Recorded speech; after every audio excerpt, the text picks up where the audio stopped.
TV Câmara, Campinas. Primeiramente, cumprimentando a Andréia Ferraz e a Roberta Simões, do Movimento Campinas Livre, pela ideia, idealização e iniciativa desse evento, bem como também o Dr. Hilário Bock, né, Júnior, que é jornalista e é advogado previdenciário, que vai aqui falar com a gente a respeito da reforma da Previdência. Então, agradecer especialmente a presença de cada um e de cada uma de vocês e do nosso palestrante. Eu quero primeiras damas, se o senhor me permite, por gentileza. Então, passar a primeira palavra à Andréia e, em seguida, a Roberta, para, em seguida, então, ao nosso palestrante. Obrigada, Vinícius. Boa noite a todos. Eu sou a Andréia Ferraz. Nós somos do movimento Campinas Livre. O movimento é bem recente, né? Mas essa ideia desse grupo, ela surgiu da necessidade de nós passarmos mais informações para a sociedade de Campinas, para a população, assuntos que são relevantes para ela, né? Eu acredito que um movimento ele não pode estar pautado apenas em manifestações. A gente tem que, né, agilizar as manifestações, chamarem as pessoas para isso. Mas, além disso, é preciso fazer algo a favor da sociedade. Então, essa é a primeira, né, palestra que nós estamos aqui com... Esqueci o nome, deu branco, doutor Hilário, né, sobre esse assunto tão importante que é a Previdência. E, independente de ser contra ou ser a favor, é um assunto que está aí, que está sendo discutido, que está para ser aprovado, e existem muitas dúvidas com relação a isso, né? Então, o que nós queremos, na verdade, não é falar dela em si, mas do que o que vai acontecer depois que ela for aprovada, que eu acho que isso é o mais importante para as pessoas, né, que vão se aposentar, que estão prestes a se aposentar, precisam de informações ou para ficarem mais tranquilas, ou para ficarem mais atentas, ou realmente para ter saber o que fazer daqui para frente. Então, essa é a ideia, e futuramente nós teremos outros assuntos também que nós queremos abordar, para que as pessoas realmente, né, se informem melhor do que está acontecendo, não só no nosso país, mas na nossa cidade também. Tá bom? Agora a Roberta também vai falar um pouquinho. Aperta o botãozinho. Isso, apertar. Não, tá aceso. Olá. Olá, boa noite. Sou Roberta Simões. Bom, enfim, a Andréia já falou que esse é um movimento novo. A gente saiu do speech de manifestações e, né, estamos entrando agora num movimento de debates construtivos, positivos, de fazer as coisas funcionando ativamente, de uma forma que informe as pessoas e que elas participem e saibam o que está acontecendo, principalmente na nossa cidade, porque até agora a gente quis mudança, fez mudança, estamos com um monte de mudança para acontecer aí, e a gente tem que saber o que isso significa agora na prática, né? Então, o doutor Hilário está aqui. A Previdência é uma coisa que nós, né, apoiamos, lutamos por ela, mas agora a gente tem que entender o que significa isso, assim como todas as outras reformas. Então, ele vai ajudar a gente aqui a entender as coisas que, né, são boas, as coisas que são mais ou menos, e, enfim, e tudo aquilo que a gente precisa entender. E eu quero parabenizar, porque é muito legal ter gente aqui na Câmara, numa sexta-feira à noite, né, numa balada de Câmara, e falando sobre coisas tão importantes. Tá bom? Boa noite e obrigada por vocês estarem aqui. Obrigada. Então, eu passo a palavra aqui para o doutor Hilário, que vai ministrar, então, sua palestra e, em seguida, tirar as dúvidas daqueles que quiserem se pronunciar. Boa noite a todos. Boa noite, Vinícius, representante da casa aqui, pela recepção, pelo convite feito pela Andréia, pela Roberta, e a gente prontamente aceitou, porque, apesar de a gente exercer uma atividade profissional como advogado, nós temos também uma responsabilidade social na nossa empresa, que já tem mais de 40 anos, vem desde meu avô, todos trabalhando na área de previdência social, e a gente assiste à aflição das pessoas, principalmente em mudanças como esta.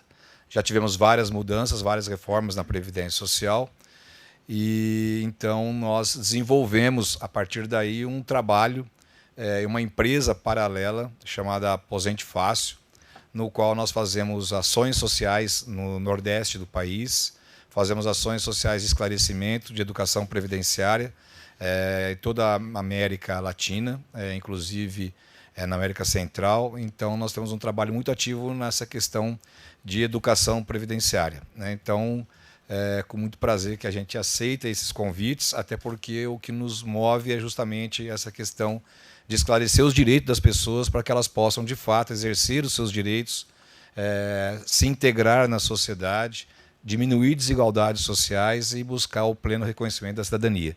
Então, esse é o nosso foco. Daí porque a gente se alinha a todos os movimentos que visam esclarecer esses direitos e buscar para as pessoas realmente uma integração maior. Então, eu agradeço o convite e é com muito prazer que eu estou aqui. Se for permitido, como nós não temos muitas pessoas, que se vocês pudessem intervir na hora que eles quisessem para já poder fazer perguntas, para não ficar para o final as perguntas. Já que nós não temos muitas pessoas, dá para a gente fazer uma atuação mais didática, para não falar 40 minutos, 50 minutos e depois vocês não ouvirem aquilo que vocês querem ouvir. Então, vocês podem intervir, né? Vou seguir uma rotina do que eu preparei. Só vou me permitir também, se a pergunta de vocês forem algo que eu vou abordar um pouco mais adiante, para não fugir da didática e da composição do material, a gente aborda um pouco mais adiante. Tá certo? Então, eu convido todos vocês a participarem. Na hora que vocês quiserem intervir, podem fazer pergunta e a gente vai desenvolvendo sobre isso. Pode ser assim? Bom, então fica... Bom, então tá feito. Justifica a vinda de vocês aqui na sexta-feira à noite. Né? Pronto. Bom, gente, quando a gente fala em reforma da Previdência, regras de transição, é bom a gente explicar um pouco sobre estas questões, para que a gente não fique nessa mesma temática de discussão sobre se a reforma da Previdência é necessária, se ela não é necessária, se ela é boa, se ela é ruim. E para isso, eu não gosto de analisar essas questões do ponto de vista político, até porque nós não estamos aqui para analisar uma questão politicamente, se mexe com a vida de milhões de pessoas, né? Nós estamos trabalhando, mexendo com a vida de milhões de pessoas. Então, eu gosto de partir de algo que a gente vê no dia a dia. E a gente, nada melhor do que isso, para a gente perceber o dia a dia, é nós olharmos hoje como é a sociedade e como era a sociedade quando a Previdência foi criada. Para isso, nós temos que pensar que até 1960 nós não tínhamos uma lei orgânica da Previdência Social. Foi em 1960, com a lei Eloy Chaves, desculpa, com a lei orgânica da Previdência Social, que nós tivemos praticamente aí um ordenamento único para todo mundo. Mas óbvio que a Previdência, quando ela está sendo regulamentada, é porque a sociedade está demandando uma regulamentação. E muito antes disso, nós tínhamos uma Previdência que não era a Previdência que nós temos hoje. As Previdências, elas tinham uma situação diferente, que eram relacionadas exatamente com aquilo que representava os anseios da sociedade na época. Por volta de 1923, nós começamos a ter as primeiras caixas de aposentadorias e pensões. As pessoas contribuíam para uma caixa de aposentadoria que era dentro das empresas, porque o cenário era completamente diferente. As pessoas entravam numa empresa, começavam a trabalhar numa empresa e se aposentavam nessa empresa. Então, a única preocupação que as pessoas tinham nesse primeiro momento era saber apenas de quando elas iam se aposentar. E a aposentadoria tinha, de fato, o seu sentido. A aposentadoria tem tudo a ver com aposentos. As pessoas aposentavam e, de fato, paravam de trabalhar. Porque, na verdade, a aposentadoria substituía, que essa é a natureza jurídica da aposentadoria, que é a substituição do salário. As pessoas, então, substituem o salário por incapacidade, em razão da velhice, em razão do tempo de contribuição, aposentadoria especial ou até pensão por morte, acidentes do trabalho e benefício por incapacidade. Então, tinha umas contingências sociais e as pessoas se aposentavam desta forma. Naturalmente, num segundo momento, as pessoas começaram a sair das empresas, mas não mudavam de profissão. E aí, então, de caixas de aposentadorias e pensões, nós começamos a ter institutos de aposentadorias e pensões. As pessoas que têm mais ou menos os 50, 55, 60 anos de idade vai lembrar, ou pelo menos ouviu dizer, dos IAPIs, IAPCs, IAPTECs, que eram institutos de aposentadorias e pensões. Porque as pessoas, os industriários, saíam de uma empresa, iam para outra empresa, mas não saíam do ramo industrial. Os comerciários, idem, bancários também, o IAPTEC, transporte de carga, dos marítimos, e era assim que funcionava. Vários institutos de previdência onde as pessoas continuavam na mesma atividade profissional. Não é preciso dizer que hoje é tudo diferente. Se nós observarmos hoje, nós não poderíamos pensar que há 5 anos atrás, que hoje nós teríamos uma profissão regulamentada de operador de drone. Então, é óbvio que as pessoas começaram, ao longo do tempo, não só mudar de empresas, mas também mudar de profissões. E aí, então, precisávamos de um instituto único que fosse nacional e que cuidasse da Previdência Social. Deu para entender qual que é a sigla. Instituto Nacional de Previdência Social, o antigo INPS. E aí, então, para que todas essas normas que eram descentralizadas fossem centralizadas, foi criado em 1960 uma lei orgânica da Previdência Social para reger todos esses institutos, todas essas caixas de aposentadorias e pensão. E aí, obviamente, se nós temos um instituto próprio, aliás, um instituto nacional, nós precisaríamos de alguém que administrasse todos esses recursos, alguém que cuidasse bem de todos esses recursos, alguém que fosse idôneo e que esse dinheiro não poderia desaparecer. Naturalmente, que a pessoa mais apropriada para isso é o Estado. Né? Deu para perceber, então, que a pessoa que foi cuidar disso tudo, naturalmente começou a cuidar disso tudo porque ela quis cuidar disso tudo. Porque não houve uma lei, não houve uma emenda constitucional, não houve nada. O que houve no passado foi um decreto-lei. Para as pessoas que são mais jovens, o decreto-lei nada mais era do que um ato do executivo. É como se hoje, por uma medida provisória, eu dissesse: olha, todo esse dinheiro que está aí vai ser administrado por mim. Só que não precisava passar pelo Congresso Nacional para dar validade ao decreto-lei. Ele valia por simples imposição do Poder Executivo. Então a nossa Previdência ela já nasce errada. Ela nasce por um ato do Poder Executivo, por uma imposição, onde a administração traz para si todos os recursos e ela administrou da forma que ela bem quis. Não é preciso dizer que hoje nós não temos reserva matemática para fazer frente aos benefícios. Se todos os benefícios, todos os valores de contribuições fossem administrados de forma correta, hoje nós teríamos recursos para poder pagar as aposentadorias. Porque no primeiro momento, ninguém recebia benefício. As pessoas tinham que contribuir 30 anos, as mulheres 25, a aposentadoria era assim. A aposentadoria por idade sempre foi do jeito que ela é hoje. Então nós tínhamos aí um grande espaço de tempo de contribuição para que os recursos fossem administrados de forma adequada. Infelizmente, esses recursos desapareceram e hoje a gente está na situação que está. Bom, se nós não temos recursos, até porque nós temos um pacto de geração, onde um contribui para a aposentadoria do outro e assim sucessivamente, a gente começa a entender um pouco do porquê da reforma da Previdência Social. Porque se nós estamos falando de que nós aqui vamos ser remunerados em termos de benefícios pela geração que vem atrás de nós e que nós hoje estamos financiando os aposentados que já estão recebendo benefícios, nós começamos a observar um cenário que aconteceu dentro da nossa casa. Se vocês pegarem os pais ou avós de vocês, pegar as fotos de família, vocês vão perceber que tinha aquele montão de homens em pé atrás do sofá, aquele monte de mulheres sentadas na frente e aquele monte de crianças esparramadas pelo chão. Famílias com 3, 4, 5, 6, 10 filhos. Qual que é o cenário de hoje? Famílias com poucos filhos e as mulheres foram para o mercado de trabalho, estão trabalhando e competindo de forma efetiva com os homens e as mulheres passaram a ter menos filhos. Quando eu falo mulheres, falando casal, porque homem não tem filho. Menos filhos. E aquelas que estão tendo filhos e menos filhos ainda estão retardando a maternidade. Não é difícil entender que se nós tivemos um boom no passado e essas pessoas vão envelhecer, Significa que nós temos muito mais pessoas envelhecendo, recebendo benefício, e menos pessoas entrando na PEA, que é a população economicamente ativa.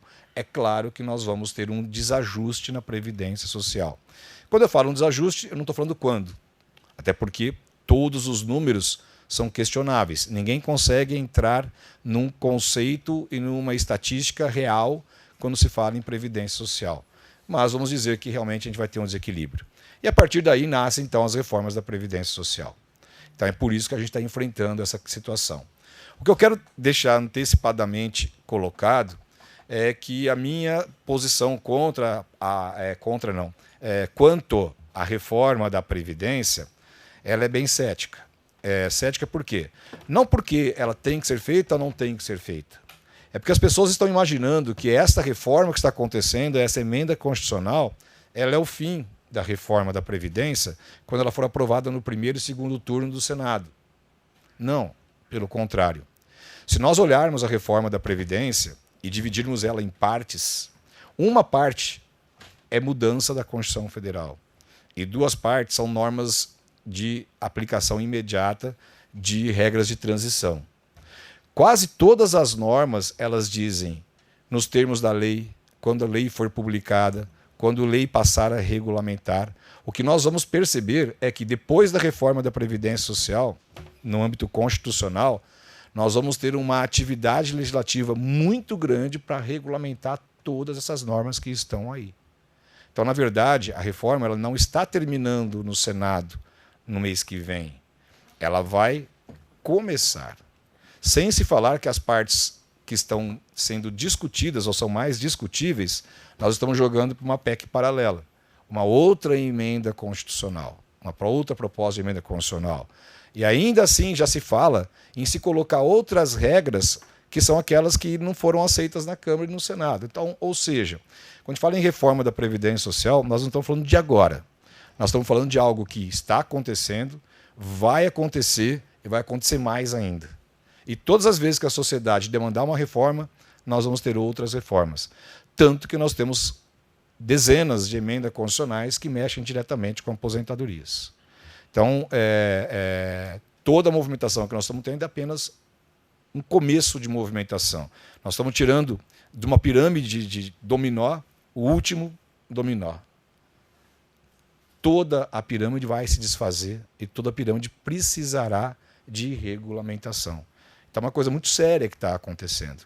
E quando a gente fala em reforma, nós estamos falando de reforma que não só mexe com benefícios, mas mexe também com o custeio. Historicamente, as reformas elas mexem com custeio ou com benefícios. Esta mexe com custeio e com benefícios. Não só tirando benefícios, como retardando a concessão de outros benefícios. Então significa que nós estamos diante, talvez, da maior reforma da história da Previdência do país. Então, esses movimentos que buscam integrar a sociedade e esclarecer é muito importante. E muitas pessoas não estão nem aí com isso e é o futuro delas que está em jogo. Né? Bom, deixa eu passar o slide aqui. Este aqui, eu coloquei aqui para dizer para vocês, depois eu vou dar um folder para vocês aí do nosso livro. Nós estamos na 5ª edição, eu quero só falar um minutinho desse livro. É um livro atualizável, ele não existe fisicamente, em que a gente atualiza ele semanalmente. Até porque todos os livros de previdência saem desatualizados. Eu tenho 6 livros publicados, todos desatualizados. E este livro, coincidentemente, a hora que eu coloquei para uma editora e falei que ia fazer um livro atualizável, nenhuma editora quis publicar. Porque olha só como é que é o pensamento que a gente tem hoje. Por que eu não quero publicar? Porque eu não vou vender as próximas edições. Se ele é atualizável, então não vai ter próxima edição. Então, para que eu vou investir em você se eu não vou mais ganhar em cima das próximas edições? Então, eu tive que fazer uma editora, que é a Aposente Fácil, que é a minha empresa. Tive que mudar a razão social, fazer todos os cumprimentos legais para a gente publicar esse livro. Ele é atualizável e não adiantava eu fazer um livro que custa 60, 70, 80 reais. Então, eu tirei toda a parte técnica, fiz um livro de autoajuda previdenciário, no qual a pessoa paga R$ 29,90 e tem todas as atualizações por 1 ano. É como se fosse uma assinatura. Né? E aí, então, a gente tem um contato direto com o leitor faz perguntas e eu vou atualizando de acordo com aquilo que o leitor faz perguntas. E de acordo com a legislação vai mudando e nós vamos colocando a situação aí. Depois, quem quiser adquirir, está aqui. Se não quiser, também indique. E se não gostar também, pode indicar. Indica do mesmo jeito. Indica para os inimigos, né? Indica para os amigos se gostar e para os inimigos se não gostar. Pronto. Bom, e aí então a gente entra exatamente naquilo que a gente está pensando, né? Olha, qual que é o motivo dessa reforma? Nós já sabemos. Agora, qual que é o foco desta reforma? O foco desta reforma é justamente colocar idade para as pessoas se aposentarem. Porque hoje nós temos uma aposentadoria por tempo de contribuição sem idade mínima. Homem se aposenta com 35 anos, mulher se aposenta com 30, aposentadorias especiais com 25 anos. Então, nós temos o quê? Pessoas se aposentando muito cedo e recebendo benefícios durante muito tempo. Concordo com isso? Vou dizer no final que eu não concordo como ela está sendo feita, que a reforma é necessária pelos números, pela estatística, pelos números que nós colocamos aqui sem estatística, a gente já percebe que realmente ela é necessária, né? Mas não, na minha opinião, da forma que está sendo feita. Bom, então, se a gente está colocando idade mínima, a gente está se alinhando ao mundo todo, porque não existe no mundo aposentadorias sem idade mínima. O Brasil está se alinhando a toda a nação mundial e deixando de fazer parte dos últimos 5 países do mundo que existem a aposentadoria sem idade mínima.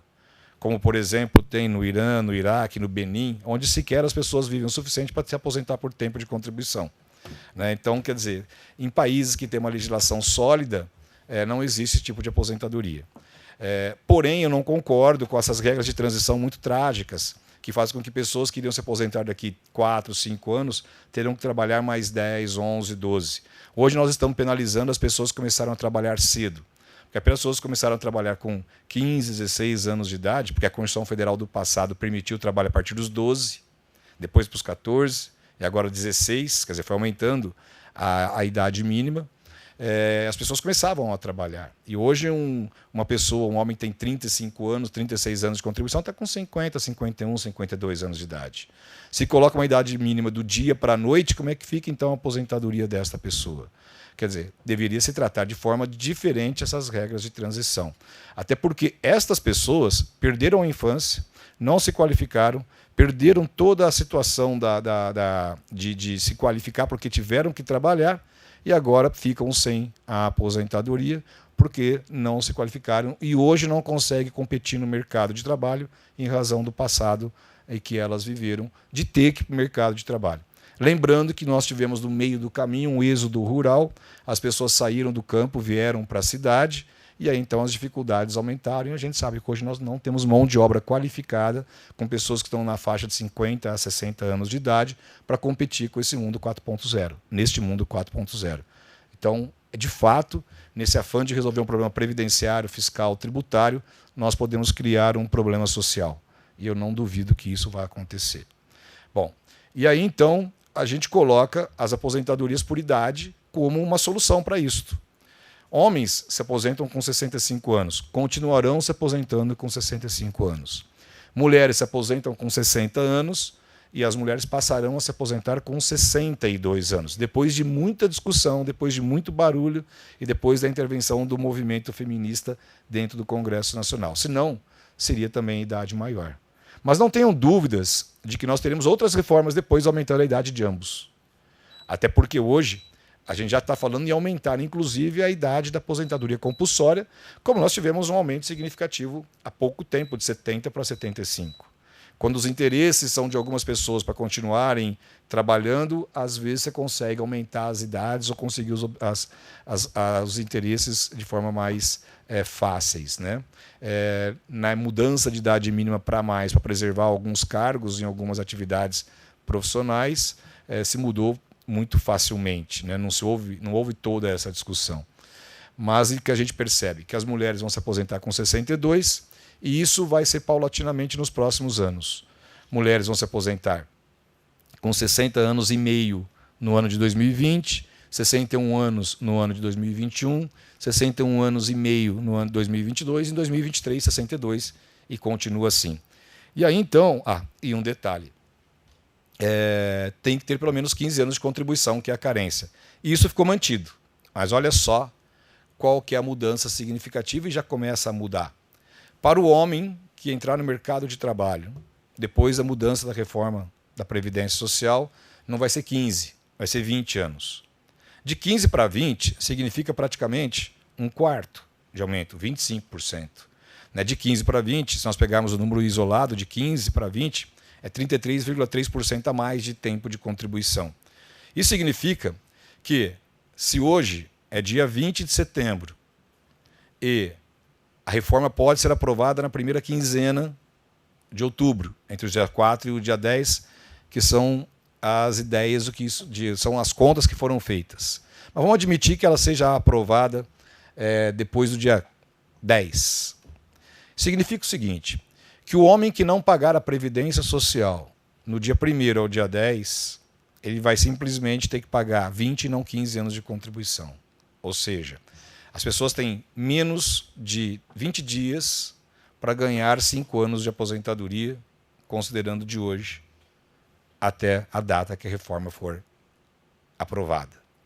Se nós levarmos em consideração que nós não podemos pagar as contribuições depois do dia 15, porque elas são intempestivas, e dia 15 já foi, e a gente paga mês vencido, e nós não podemos começar a pagar depois da reforma da Previdência, e se ela for acontecer de fato no dia 10, as pessoas terão do dia 1º ao dia 10 para contribuir o mês de setembro, para elas poderem se enquadrar na regra atual. Senão, vão se aposentar não com 15, e sim com 20 anos. Né? Então, quer dizer, é óbvio que nós temos que fazer um alerta, uma comunicação disso para as pessoas, porque óbvio que nós não queremos abalar os caixas da Previdência Social, porque nós estamos falando de benefícios de salário mínimo. Eu não sei até que ponto isso impacta mais na Previdência do que na saúde, porque uma pessoa que não tem um salário mínimo fica doente. E a gente tem provas econômicas e financeiras de que custa muito mais a saúde do que a Previdência. Ou seja, é muito mais fácil distribuir renda para que as pessoas tenham sua cidadania do que, na verdade, a gente distribuir pobreza, gerar doenças e nós temos que pagar uma conta muito maior do que esses programas sociais de distribuição de renda. Né? Bom, é óbvio, com um controle efetivo para que a gente não tenha uma distribuição de renda para quem não precisa ter essa renda. Né? É o que acontece. Então, nós percebemos que, a partir de agora, a gente começa a tratar a aposentadoria por idade como uma aposentadoria de temporada. Né? Por quê?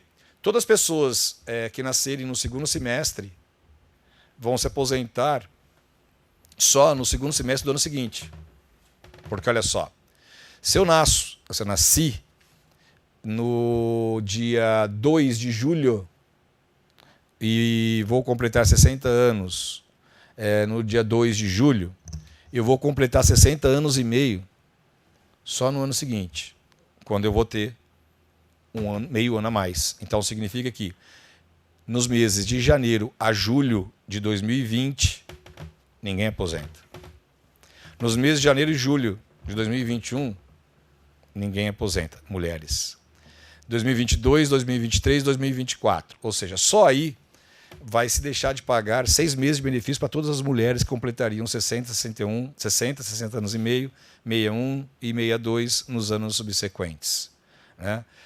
E também a gente percebe que, além de retardar essas aposentadorias, os valores serão menores.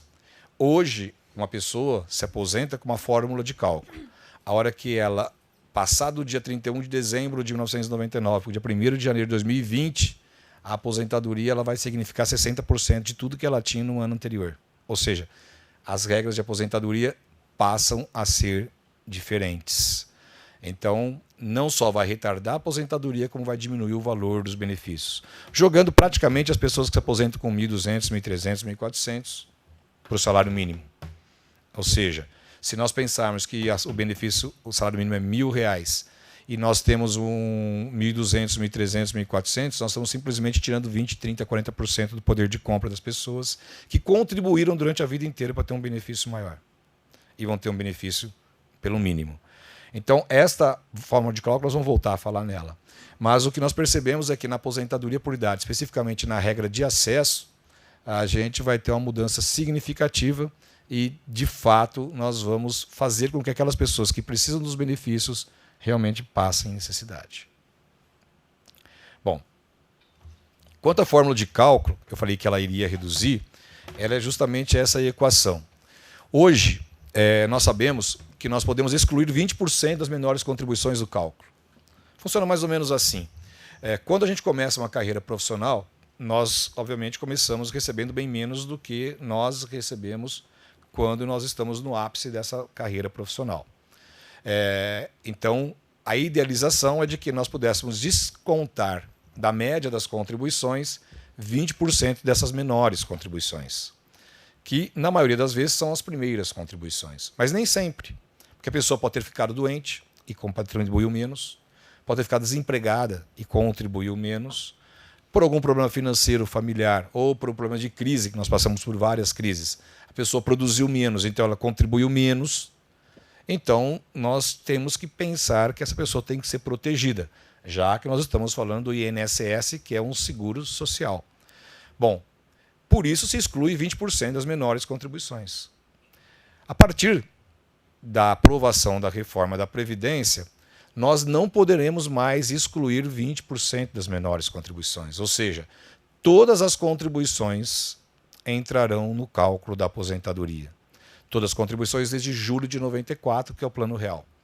Então significa que as pessoas, quando forem fazer a média do cálculo do valor da aposentadoria, passarão a receber menos, porque elas vão incluir no cálculo da aposentadoria 20% das menores contribuições. Ou seja, se nós pegarmos aqui em uma mão, nós sabemos que é 20, 40, 60, 80, 100%. Hoje a gente pode tirar isto. A partir de amanhã, nós vamos incluir isso no cálculo. É um impacto de 20% de contribuições menores em toda a média. Bom, e o que significa isso? Vou falar já da exclusão. O que significa isso? Eu fiz 2 cálculos que, na verdade, representam uma perda bem menor do que aquela que vai existir. Eu fiz um cálculo de uma pessoa que contribuiu a vida inteira pelo teto. Uma contribuição linear. Perceba, ela não teve contribuições baixas e depois contribuições altas. Ela não teve contribuições altas e baixas. Ela teve uma contribuição linear de teto. O teto de 94, desde quando começa o cálculo, atualizado para hoje, não é o teto de hoje. Isso significa que a pessoa já tem uma perda, porque o valor da contribuição não é atualizado e não tem o poder de compra recomposto em razão da inflação. Bom, além disso, esses valores que, corrigidos de 94 para cá, não são iguais ao teto de hoje, significa que ela vai ter uma média menor, porque elas passam a compor a média. Então se perde em torno de 4%, para quem contribuiu linearmente. Para quem teve 2 salários mínimos, não perde 4%. Quem contribuiu 2 durante a vida toda, perde 7%. Uma prova absoluta, de números reais, de que a ideia de que o pessoal de baixa renda não está sendo prejudicado é uma grande mentira.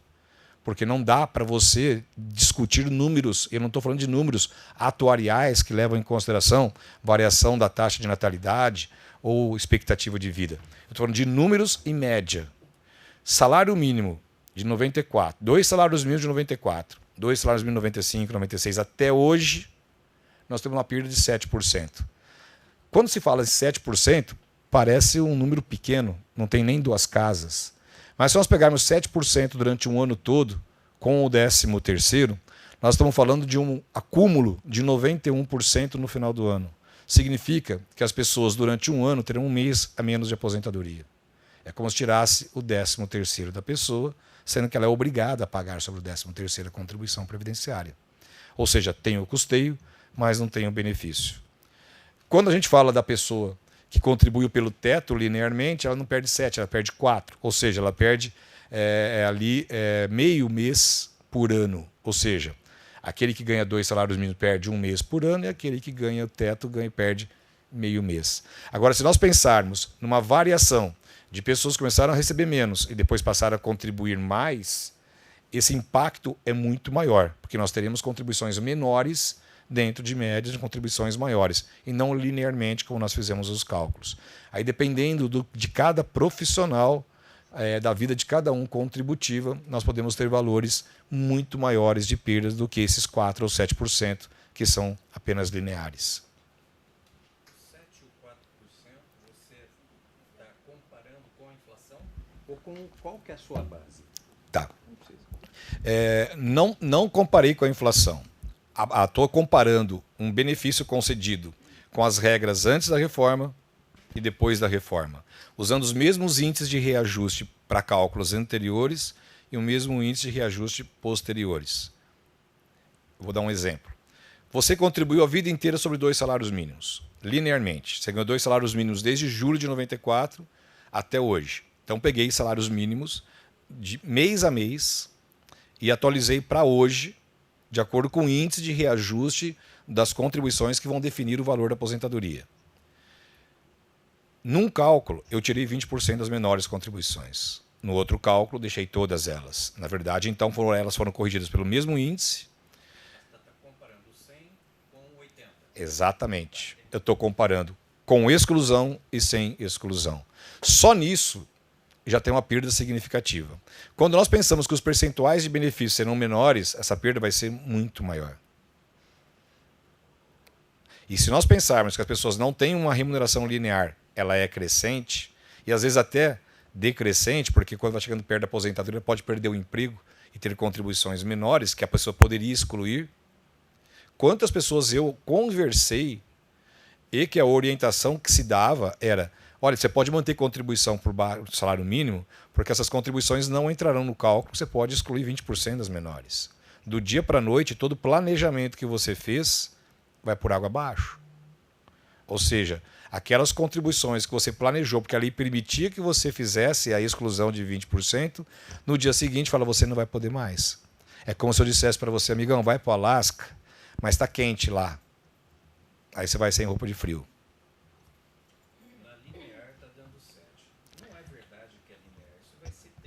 Com certeza vai ser. Eu estou colocando uma linear porque não é a base.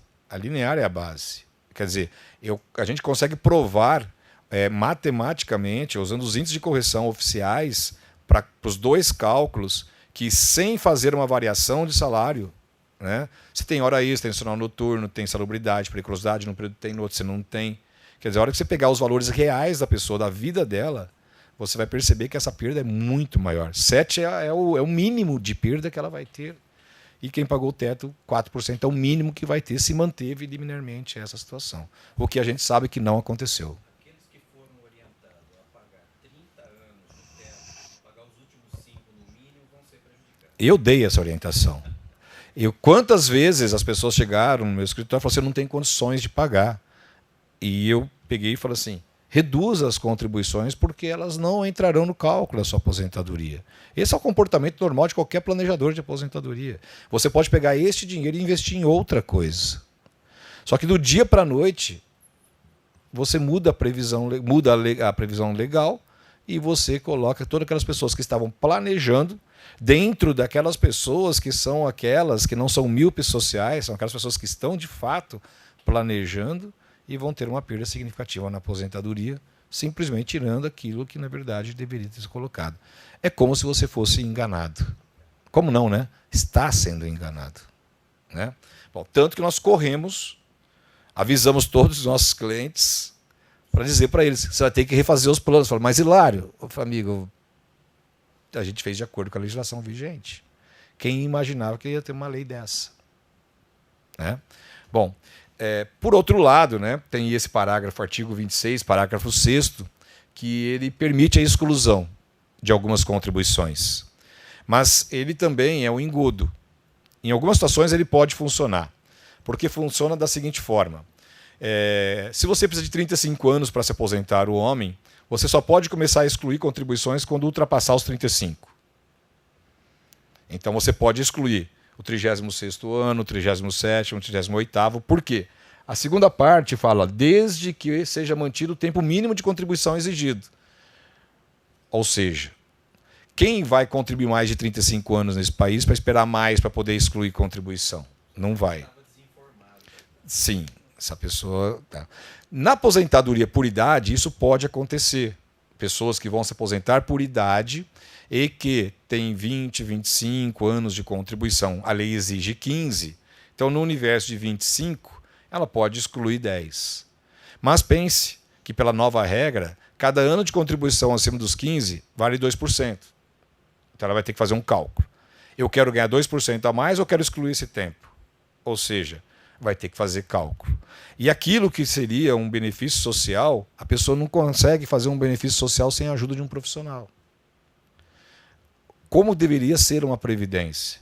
A hora que eu chegasse no meu tempo necessário para se aposentar, minha aposentadoria seria acessível com facilidade e automaticamente ela seria concedida. Hoje a pessoa tem que fazer contas e tem que fazer um monte de procedimentos para poder adequar a aposentadoria mais justa para ela. Mais justa não, né? Perdendo menos. É aquela que perde menos para poder se adequar às regras. Então, poderá excluir contribuições? Poderá excluir.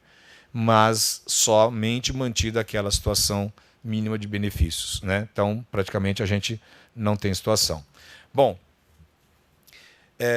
quando a gente fala em regra de transição, a gente tem que pensar exatamente de onde a gente está e para onde vai. E até chegar de onde a gente está saindo, para onde a gente está indo, nós vamos ter que seguir um trânsito. Essa regra de transição é o que a gente diz. Estamos saindo de uma regra de aposentadoria por tempo de contribuição e indo para aposentadoria por idade. Esse é o cenário atual. Regra de hoje, 35 anos, 30. Regra final, aposentadoria por idade. Nós não teremos outra aposentadoria a não ser por idade. Aí é especial, hilário, vamos falar já já. Mas nós não teremos mais outra aposentadoria a não ser especial. Aliás, por idade. E como é que fica aquelas pessoas tão próximas da aposentadoria? Como é que fica o trânsito delas de uma lei para outra lei? Nós não podemos tratar de forma igual aquelas pessoas que estão próximas da aposentadoria em relação àquelas que estão começando a contribuir agora ou têm menos tempo de contribuição. Então temos que preservar aquelas pessoas que estão na regra de transição. Como nós vamos preservar a regra dessas pessoas que estão na transição? Bom, em primeiro lugar, nós temos 4 regras de transição, né? Uma delas é a regra número 3, que são assim chamadas, regra 1, 2, 3 e 4, elas não têm nomes. Essa regra 3, ela só vai ser aplicada para as pessoas que estão há 2 anos da aposentadoria, pelo menos. Homens com 33 anos, mulheres com 28 anos. Ou seja, mulheres com 28 faltando 2 para chegar nos 30, e homens com 33 faltando 2 para chegar nos 35. Aí o homem que tem 32 anos, 11 meses e 29 dias, vai ter que ter idade mínima. E a mulher que tem 27 anos, 11 meses e 29 dias, vai ter que ter idade mínima. Então nós vamos assistir de novo o que nós vimos nas emendas constitucionais número 19 e 20 de 1998. Pessoas entrando com ação judicial, coitado do judiciário, para ganhar um dia para entrar na regra de transição. Senão vai ter idade mínima para aposentadoria. Ou seja, se a lei mudasse hoje e eu tivesse 32 anos, 11 meses e 29 dias, eu vou ter que ter idade mínima para me aposentar. Se eu tiver 33 anos, eu escapo da idade mínima. Mulher, se tiver 27 anos, 11 meses e 29 dias, também. Então as pessoas que faltam um dia, 10 dias, 20 dias, 30 dias, vai ter que recuperar um tempo do passado em que trabalhou e não foi registrado, recuperar um tempo do passado em que trabalhou por conta própria e não pagou a previdência, pessoas que trabalharam em atividade insalubre, perigosa e penosa que tem adicional de tempo de serviço, para poder entrar numa regra menos pior. Porque todas são ruins. Sim. Qualquer pessoa pode recuperar o tempo de serviço do passado que foi irregular. Por exemplo, um período em que a pessoa trabalhou e não foi registrada, então ela prova que trabalhou e recupera o tempo de serviço. Se ela foi empregada, ela não precisa pagar nada, porque a obrigação de pagar era do patrão e a de fiscalizar era do INSS. Então a pessoa pode recuperar tempo de serviço do passado, não só para entrar em regras de transição menos piores, como também para se incluir dentro do direito adquirido ou antecipar a aposentadoria ou ter benefícios maiores. Então, todo mundo que trabalhou no passado pode recuperar tempo de serviço para isso. Se a pessoa trabalhou por conta própria, ela pode recuperar, mas ela tem que indenizar os períodos porque competia a ela mesmo pagar as contribuições e não pagou. Mas qualquer pessoa pode recuperar o tempo de serviço para poder se enquadrar em regras diferentes de aposentadoria, né? Essa é a questão da recuperação do tempo de serviço. Bom, então aquelas pessoas que estão há 2 anos da aposentadoria vão ter que pagar um pedágio de 50% do tempo que falta. Então, para a pessoa que falta 10 meses, trabalha mais 5 meses. Pessoa que falta 1 ano, trabalha mais meio ano. Pessoa que faltam 2 anos, trabalha mais 1 ano. Como a regra é para quem falta 2 anos, então essas pessoas que faltam 2 anos vão se aposentar no máximo em 3 anos, que é 50% de 2. Detalhe, vão se aposentar mais cedo e não tem idade mínima. Leia-se, sempre que não tiver idade mínima, tem aplicação do fator previdenciário. Ou seja, a pessoa aposenta mais cedo, porém com um valor menor. Bom, e aí nós temos a regra 2, a regra 4, essa é a regra 3, que é a mais próxima, porém com valor menor. A regra 4, ela traça uma aposentadoria onde você tem que ter um pedágio de 100%. Ou seja, se faltam 1 ano, você tem que contribuir 2, se faltam 2, você tem que contribuir 4, se faltam 5, você tem que contribuir 10. Mas além de um pedágio de 100%, você tem que ter uma idade mínima para se aposentar, que para o homem é 60 e para a mulher é 57. Essa regra ela tem uma vantagem, ela não tem fator previdenciário, porque ela tem idade mínima. Então significa que a pessoa pode ter uma aposentadoria integral, considerando que ela cumpra um pedágio de 100% e atinja uma idade mínima. Bom, as outras duas regras, elas são regras por pontos e idade. E aí, então, eu peguei um exemplo, eu vou mostrar já para vocês um quadro, para a gente entender como é que aconteceria essa situação. Na regra 1, que é a aposentadoria por pontos, o homem tem que somar 96 pontos e a mulher 86. O que é essa pontuação? A pontuação é a somatória do tempo de serviço mais a idade. Então, para dar 96 pontos, o homem tem que ter pelo menos 35 anos de contribuição. Então, 96 menos 35, o homem só se aposenta com 61 anos de idade. E a mulher com 56. Então, a mulher tem que ter 30 anos e 56 anos de idade. O que acontece nessa regra, Hilário? O que acontece é o seguinte, que a cada ano que passa, aumenta 1 ponto. Então, um homem que hoje tem que ter 96 pontos, o ano que vem ele tem que ter 97 pontos.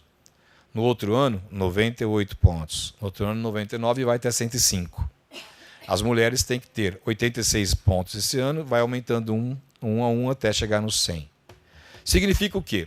Que a cada ano que passa, a gente ganha 2 pontos. 1 ponto pela idade e 1 ponto pela contribuição que a gente faz. Mas a lei aumenta 1. Então, cada vez que você vai aumentando aqui a exigência. Então, praticamente vai jogar todo mundo na aposentadoria por idade, que é nada mais, nada é do que a regra 2 também. Então, praticamente, quem não entrar na regra 3 e não entrar na regra 4, já está praticamente chegando na aposentadoria por idade. Ou seja, ou você se aposenta mais cedo, recebe um benefício menor por mais tempo, ou você vai ter que esperar algum tempo, que é o dobro, que é o pedágio de 100% para ter uma aposentadoria integral, ou regra 1 e regra 2, nada mais, nada menos aí, é apenas para iludir a gente, para dizer que a gente vai chegar lá muito próximo. Considerando que no nosso cenário a gente não tem contribuições regulares, muitas pessoas param de contribuir, voltam de contribuir, ficam empregados, desempregados, praticamente atingir essa pontuação ou atingir essa idade é praticamente impossível antes da idade mínima fixada, né? E aí eu fiz aqui um exemplo de homens com 53 anos e mulheres com 33 anos de contribuição, que é mais ou menos o que acontece, né? Então, pegamos aí um homem que está há 2 anos da aposentadoria, que poderia ser aplicada a regra 2, a regra 3 para ele. Então, olha só, nesse cenário de um homem de 53 e 33, que é o que a gente vê normalmente, onde está em vermelho é quando ele se aposentaria, em 2021. E aí ele vai se aposentar só em 2022 pela regra 2. Bom, depois a aposentadoria integral seria em 96, e aí praticamente não aparece o verdinho da regra de aposentadoria integral dele. Ou seja, vai aposentar proporcional. Uma mulher com 48 anos, 28 anos de contribuição, ela se aposentaria em 2021, vai se aposentar em 2022. E aí, em 2026 ela teria uma aposentadoria por pontos, na verdade ela vai ter integral só em 2028, ou seja, 9 anos depois da mudança da regra. Então nós temos aí situações que de fato vão retardar direto, que é o foco da Previdência para atingir 1 trilhão de economia, né? Retirando benefícios ou retardando as regras de acesso. Bom, e aí então a gente pensa na aposentadoria especial. Mas então quem sobra é aposentadoria especial? Aquelas pessoas que trabalham em atividade de risco, insalubre, perigosa, penosa? De fato, a aposentadoria especial ela pode ser concedida com 25 anos de contribuição em atividades de risco, à saúde ou integridade física.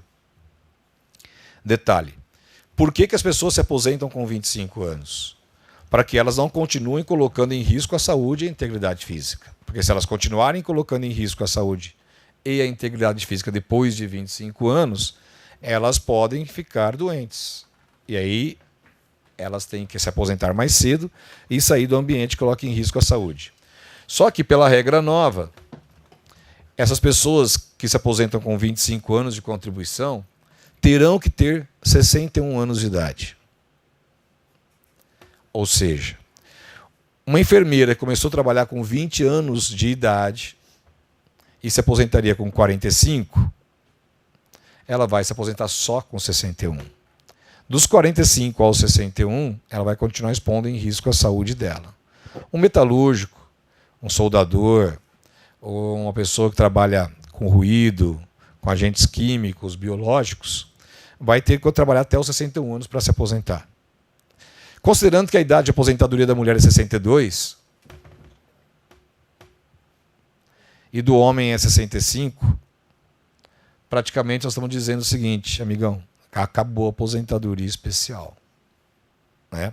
Agora, o pior disso tudo é que, se a legislação atual tecnicamente entendeu que a aposentadoria tinha que ser 25 anos para não continuar expondo a saúde da pessoa em risco, e por um ato do legislativo a gente diz que a aposentadoria vai ter que ter 61 anos de idade, o que é plenamente negociável, nós estamos dizendo, sem nenhuma pesquisa, sem nenhuma intervenção técnica, científica, de que as pessoas terão que expor a saúde delas além daquilo que tecnicamente foi firmado, que seria os 25 anos.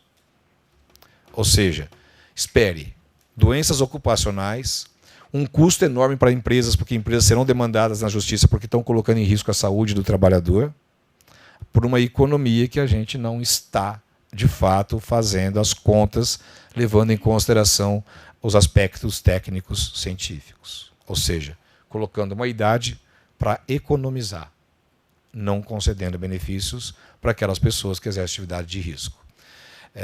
Eu sou do interior, a gente fala Campinas, Campinas é grande, perto de onde eu vim. E lá a gente vê que as mulheres que trabalham na roça, que seria uma atividade penosa, com 55 anos de idade, elas parecem 70. Ter 70 anos de idade. Se colocar essas pessoas numa atividade de risco para trabalhar até os 61 anos, vai ficar muito mais fácil conceder uma pensão por morte do que uma aposentadoria especial ao tempo de contribuição. Né? Porque as pessoas vão morrer trabalhando. Bom, muitas pessoas não atingem o tempo de serviço para se aposentar na aposentadoria especial. Então elas podem converter o tempo de serviço. O tempo de serviço especial, ele vale mais do que um tempo de serviço comum. Então você pode ter um acréscimo de tempo de serviço. Cada 10 anos trabalhado em atividade especial vale 40% a mais para o homem e 20% a mais para a mulher. Isso não vai valer mais. A possibilidade de você converter o tempo de serviço especial em comum termina no dia que a proposta for aprovada. Ou seja, a pessoa que exerce atividade especial vai ter o mesmo valor do que aquela que exerce atividade comum. Porque o tempo dela não vai valer para mais nada, a aposentadoria especial vai ter 61 anos, enfim, a gente tem uma situação no qual nós vamos dar um prejuízo muito grande para as pessoas que estão expondo a saúde e a integridade física no exercício da atividade profissional. Porque nem a conversão do tempo de serviço para antecipar a aposentadoria comum poderá ser feito. Então a gente tem realmente um cenário muito ruim para as pessoas que exercem atividade especial. Bom, a gente chegar já na parte final, a gente tem que pensar aqui no acúmulo de benefícios. Né? É muito comum as pessoas exercerem uma atividade profissional e fazer a complementação dessa atividade profissional. E aqueles casais que pensam que vão poder ter acumulado a aposentadoria de um e a pensão por morte do outro, porque aquilo é o valor que tem na economia comum para manutenção do lar, a gente vai perceber que vai cair sensivelmente o percentual do acúmulo de benefício. Como que é hoje? A pessoa pode acumular 2 benefícios. Por exemplo, a mulher se aposenta, e o marido se aposenta. 2 pessoas aposentadas na mesma casa, mantendo a família com 2 aposentadorias. Se um dos 2 falecer, o outro vai ter que optar pelo benefício mais vantajoso. E um percentual do outro benefício. Não vai somar mais os 2. E esse percentual vai ser mais ou menos assim. Se o benefício for menor que o salário mínimo, a pessoa pega 80%, aliás, igual ou menor ao salário mínimo, pega 80% do outro benefício. Ou seja, se tem 2 aposentadorias de um salário mínimo, uma vai ser de um salário mínimo, a segunda vai ser de 80% do salário mínimo. Em vez de 2.000, cai para 1.800. Se um benefício, o segundo, for maior que o salário mínimo, já não é mais 80%, é 60% do segundo benefício.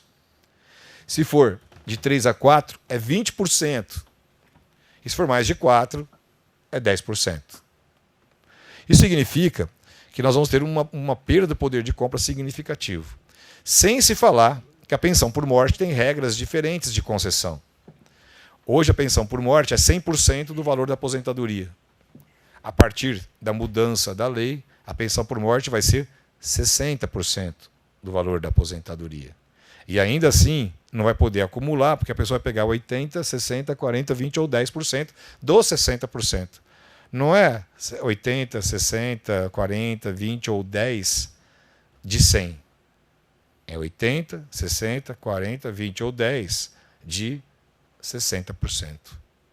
Então, nós teremos uma redução no cálculo do valor do benefício e uma redução em caso de acúmulo de benefício. Ressalvado 3 situações constitucionais, que é do médico, da professora e acúmulo de professor com pesquisador. Tirando essas 3 situações, todas as outras terão esta aplicação de redução do valor do benefício. Sem se falar que nós já temos regras de pensão por morte já valendo desde 2015, né?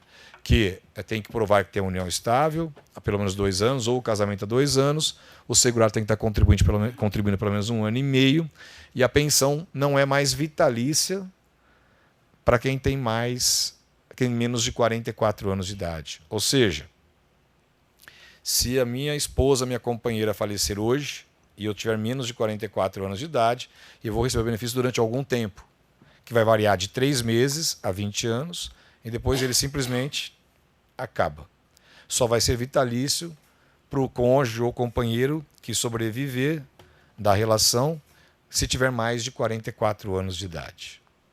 Então nós temos já regras restritivas de concessão, regras restritivas de continuação do benefício, deixam de ser vitalícios, passam a ser temporários, e nós vamos ter a redução do valor do benefício. E em caso do acúmulo, nós vamos ter a redução da redução. Né? E é assim que vai funcionar. Os servidores públicos que trabalham, por exemplo, no serviço público e iniciativa privada, que teriam 2 aposentadorias, vai ter a mesma regra. Não vai poder mais acumular. Vai ser proporcional ao segundo benefício. E aí, então, nós teremos realmente a mudança completamente diferente, uma mudança completamente restritiva em acúmulos de benefícios também. Então, pessoas que contribuíram durante a vida inteira para 2 institutos de previdência, simplesmente terão uma aposentadoria e um pouquinho da outra. Não vai ter mais 2 benefícios. Tudo isso, obviamente, tem um objetivo. Qual é o objetivo disso? A pessoa parar de trabalhar e dar emprego para outro. Porque para que eu vou contribuir? Tem pessoas que eu conversei que já estão prontas para parar de contribuir se esse cenário passar. Por exemplo, viúvas. A gente fala de viúvas porque até 91 o homem não tinha direito à pensão por morte, só a mulher tinha direito à pensão por morte. Então nós temos muito mais dependentes hoje, mulheres recebendo benefício do que homens. Agora tem mulheres que recebem benefícios de pensão por morte muito maiores do que elas ganham. E elas terão que, se aposentarem, escolher o benefício maior, que logicamente é a pensão por morte. E um percentual do segundo benefício. Ora, para que ela vai continuar pagando contribuição previdência ou vai continuar trabalhando se ela não vai conseguir um benefício integral dessa contribuição que ela está fazendo? Vai pagar sobre o total e receber 10, 20, 30, 40, 60 ou 80%. Então tem pessoas que simplesmente vão desistir de trabalhar porque não vai ter como ter retorno na Previdência Social. Porque o que ganham, mais que o que contribuem, e as despesas que tem, que a gente sabe que o Vale Transporte não recupera todas as despesas que a gente tem de transporte, que o Vale Alimentação não recupera todas as despesas que a gente tem com alimentação. As pessoas simplesmente pagam para trabalhar, pagam para ter a Previdência e depois não vai ter Previdência integral. Não é à toa que muitas mulheres deixaram de trabalhar porque a empregada doméstica ficou mais caro do que o que elas ganham, ficou maior do que elas ganham trabalhando. Que vai cuidar do filho, que cuide da casa. Quando eu falo donas de casa, tá? Estou falando homens, porque mudou o cenário também. Hoje tem muitas mulheres trabalhando e homens cuidando da casa. Isso estatisticamente. Né? Quer dizer, aquela questão antiga, né?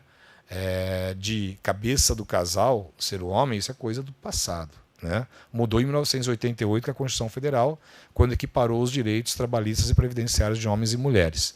Então, o cenário que nós temos, para a gente concluir, é um cenário que, de fato, é necessário uma reforma da Previdência para uma visão, vamos dizer, futurista, e que eu acredito que nós não estamos preparados para fazer uma transição tão drástica quanto esta, colocando no mercado de trabalho pessoas que não estão prontas para competir e não estão preparadas para enfrentar toda a tecnologia que a gente tem hoje.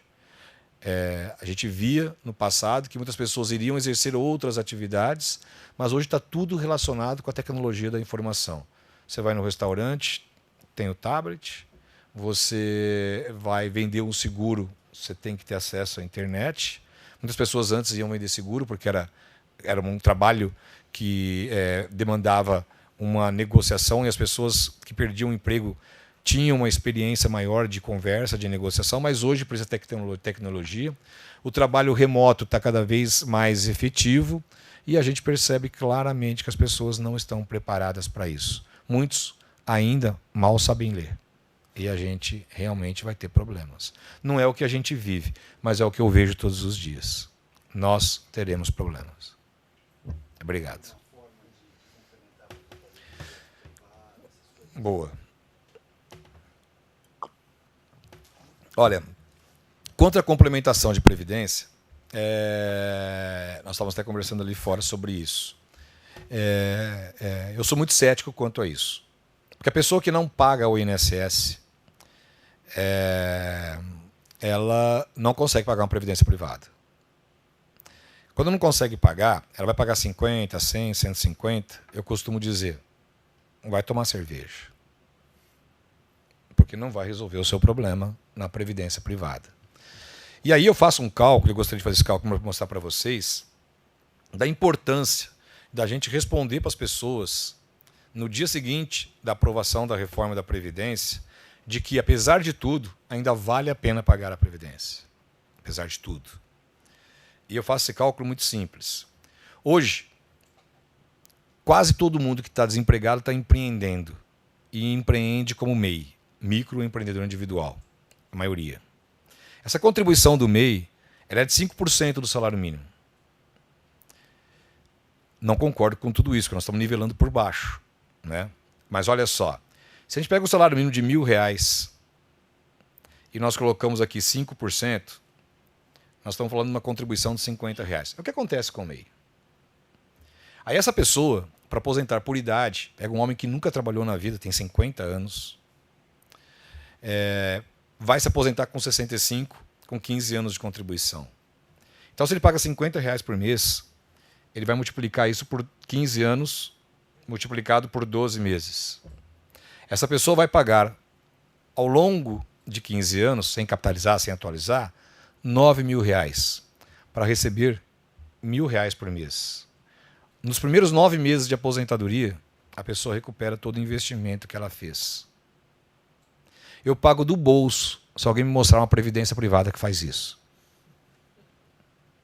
Que garante um salário mínimo, além da sua morte, porque tem a pensão por morte, e que depois de 12 meses, que dê a carência dos benefícios por incapacidade, se você ficar inválido, você tem R$1.000 pro resto da vida. Nenhuma previdência privada faz isso. Pode fazer a propaganda que for, ter o lobby que for, previdência privada não vai garantir uma distribuição de renda desta natureza.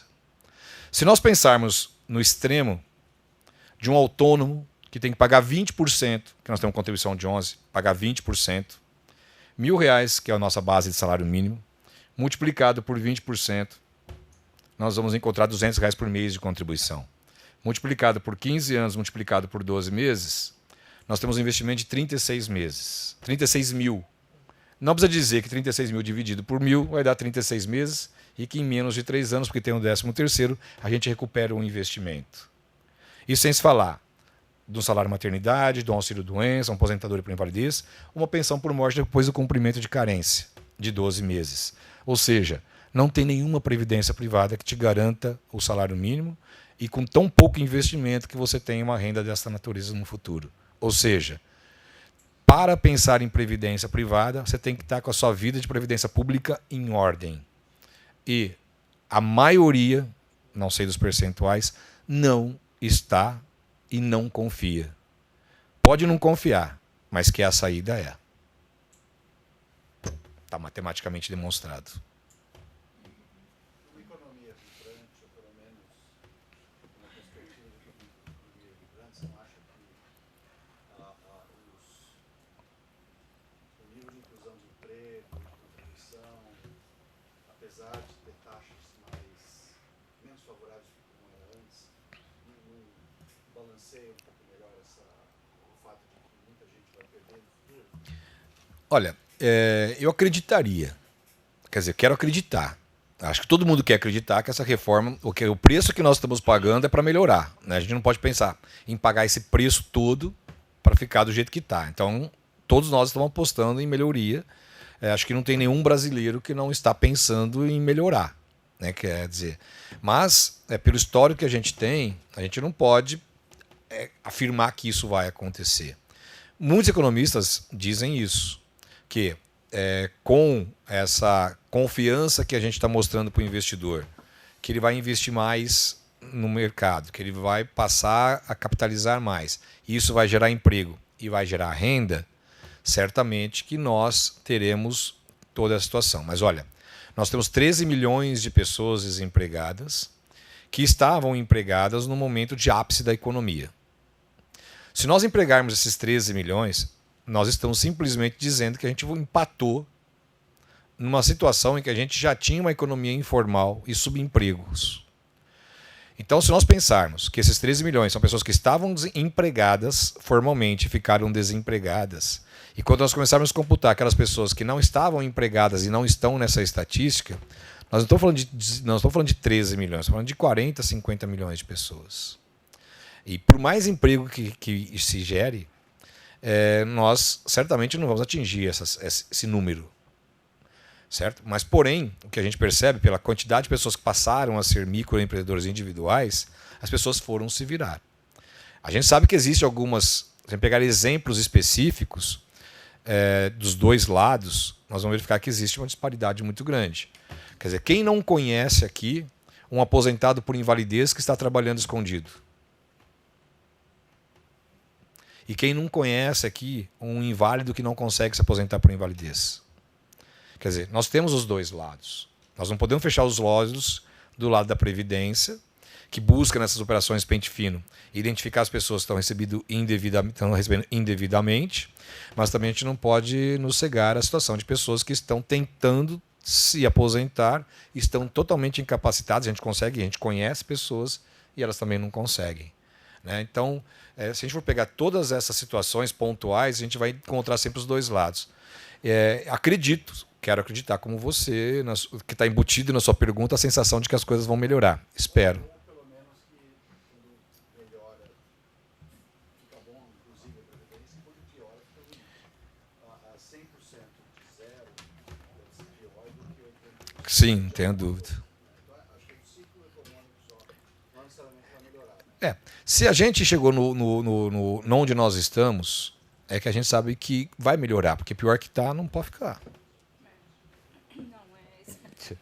Não, quer dizer, então vai melhorar? Claro que nós vamos ter números melhores, não tenha dúvida que nós vamos ter números melhores. Mas a efeito da reforma da Previdência... Queria te fazer uma pergunta. Vai haver alguma... Eu ouvi que não, mas eu queria ter certeza. Se vai haver alguma mudança no BPC. Tá.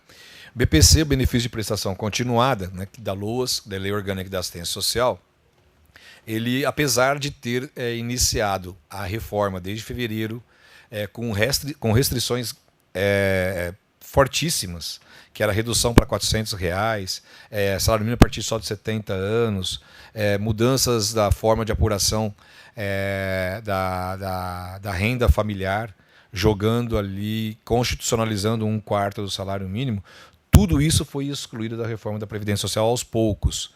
Então, hoje, o BPC, o benefício de prestação continuada, não vai ter nenhuma alteração em razão dessa reforma da Previdência. Ele fica como está. Homens e mulheres com 65 anos ou incapacidade de longa duração de qualquer idade, renda apurada, podendo descontar da renda familiar situações diferenciadas para estatuto de idoso, criança e adolescente, e também com alimentação especial, remédios, atestados médicos e vestuário. Por exemplo, fralda descartável, fralda geriátrica. Então, o trabalho do assistente social é muito importante para poder apurar essa renda, mas o bom, né, que pelo menos não se mudou, não se mexeu em nada disso. O que vai acontecer, e já está acontecendo, estamos já no 3º mês de uma reforma de operação Pente Fino nos benefícios de prestação continuada. As pessoas que não regularizarem o CAD único ou não fizeram o CAD único estão tendo os benefícios cessados, ou melhor, suspensos, até a comprovação da condição de receber o benefício. E a gente tem percebido que nós estamos no 3º mês e leva-se em consideração a data de nascimento. Então, nós temos aí mais 9 meses ainda pela frente e o alcance de benefício suspenso é muito grande. Pessoas que não foram fazer o cadastramento. E o que a gente tem percebido é que, em muitos casos, a maioria que eu tenho visto profissionalmente, é que tem feito justiça.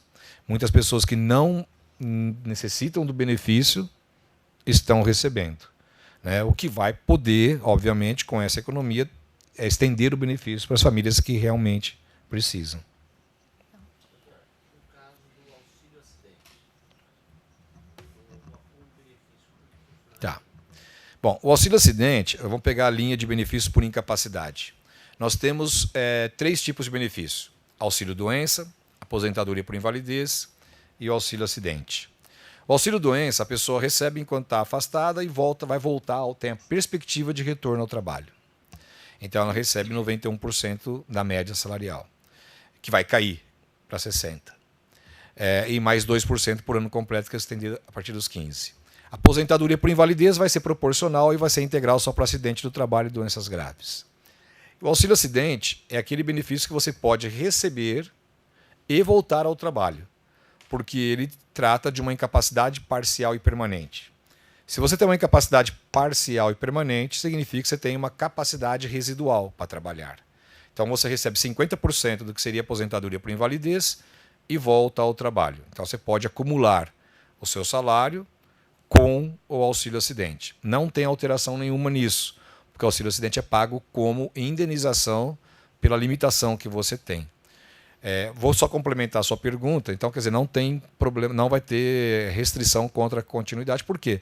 É uma limitação do trabalho que tem que ser recomposta, porque você não vai conseguir concorrer no mercado de trabalho em igualdade com as pessoas totalmente sadias. E esse auxílio acidente ele entra no cálculo da aposentadoria. Ele é somado com o salário para calcular a futura aposentadoria. E além disso, uma pessoa com auxílio acidente potencialmente é uma pessoa com deficiência. E a pessoa com deficiência aposenta mais cedo. Uma deficiência leve 2 anos antes, moderada 6 anos antes e uma aposentadoria de pessoa com deficiência grave 10 anos antes. Na aposentadoria por idade reduz 5 anos. Essa regra vai ser regulamentada e tem uma coisa boa nessa reforma é que ela está estendendo já a regulamentação do INSS para o servidor público, de forma que o servidor público não vai precisar de uma regra por enquanto agora, para poder se valer desse benefício que hoje não está se valendo. Mas, porém, tem que ter uma regulamentação, porque a lei diz, até que lei não seja aprovada, vai se aplicar a regra do INSS para o servidor público contra auxílio acidente. Usando ali nessa tabela, um exemplo, né? A gente ficasse bem claro. Digamos que um dos cônjuges, os dois estejam aposentados, um com um salário mínimo e o outro com 4 salários mínimos. Né? Aí esses 4 salários mínimos ele falece. Como é que fica o cálculo, então, para esse que recebia um salário mínimo? Tá. A regra é a seguinte: o primeiro ato de uma acumulação de benefícios é você fazer opção pelo benefício mais vantajoso. Então, se você está recebendo um salário mínimo e a sua esposa falece, ela recebe 4, então a primeira coisa que você vai fazer é o seguinte: eu quero os 4. E o meu 1 eu vou jogar nessa tabela. Até salário mínimo, 80%. Então, eu recebi o de 4 e 80% do de 1. Então, você vai poder escolher primeiro o benefício mais vantajoso e aplicar a proporcionalidade num benefício menos vantajoso. Quer dizer, então, que aquela regra que sempre valeu, que não tem benefício menor do que o salário mínimo, morreu, então. Morreu. Aqui ela morre no acúmulo. No acúmulo ela morre, porque está claro na lei. É 80% do salário mínimo. Né? Tinha um salário mínimo. Cai. Ficar com R$800 no número de Exato. E o outro fica aos 4.000, 4.800. Isso. A primeira regra é você optar pelo benefício mais vantajoso. E a segunda é, em consequência, escolher um percentual do benefício menos vantajoso. Só vou pedir a gentileza para o público utilizar o microfone para poder entrar na gravação. Bom? Pronto. Hilário, não é bem uma pergunta, é mais uma consulta. Bom, para quem não vive o dia a dia da Previdência, a Previdência Social está um caos. Está um caos. Em matéria de prazo, em matéria de pessoal. Existem agências. Fui numa agência, aposentaram-se 8 pessoas de uma vez e foram embora as 8 pessoas de uma vez. Então está um caos. A pergunta é a seguinte: eu entrei com um pedido de aposentadoria com um período especial. Ela foi indeferida, veio uma série de exigências, foram cumpridas. O que aconteceu? Uma vez que foi indeferida a solicitação, eu tenho 30 dias para entrar com recurso. Porém, o INSS não me libera a cópia do processo. O que eu faço? Eu deixo estourar os 30 dias, espero a cópia do processo para poder fazer um recurso, ou eu escrevo qualquer coisa, digo, a hora que vocês me mandarem, eu vou analisar. Eu estou em dúvida. Tá. Bom, quando tem um impedimento para que você possa exercer um direito, esse impedimento suspende o decurso do prazo. Tá? Então, é bom documentar essa situação. Não precisa nem fazer um recurso. Você pode entrar no próprio site da Previdência, na ouvidoria, fazer uma reclamação que seu prazo de recurso iniciou, na verdade não iniciou, porque você não tem cópia do processo, e que você não teve acesso ao processo, você está prejudicado. E aí você quer que seja devolvido o prazo para que você não o perca. Né? Ouvidoria. Ou segunda situação, né, você conseguiu o documento via Meu INSS.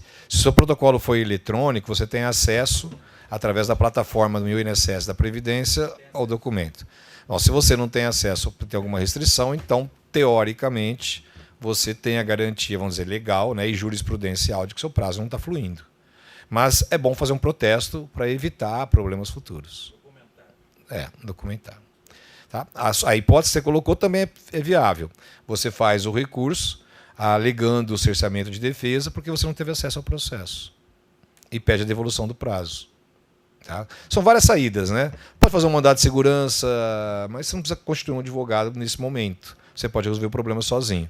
Né? Então, você teria mandado de segurança, você pode ir no Juizado Especial Federal que não demanda a presença de um advogado e fazer já um processo contra a Previdência por descumprimento do acesso ao processo administrativo para manipular o seu recurso.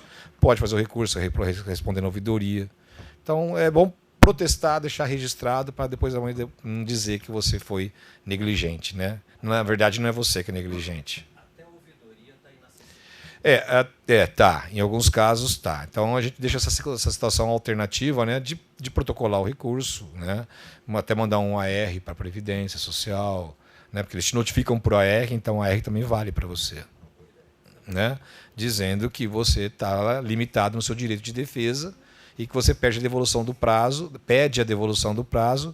a ser computada a partir do momento que você tiver acesso ao processo administrativo. Doutor, eu tive alguns períodos que eu fiquei desempregado, né? E nesse período nós não contribuímos. Você comentou aí que a gente pode buscar fazer o cálculo para contribuir. Existe prazo para isso? Tá. Como que funciona? Bom, vamos responder, assim, se eu não expressei bem, eu vou corrigir alguma coisa se eu falei errado. O período que a pessoa ficou desempregada, ela só pode recolher se ela trabalhou, né? Porque o sistema previdenciário é contributivo.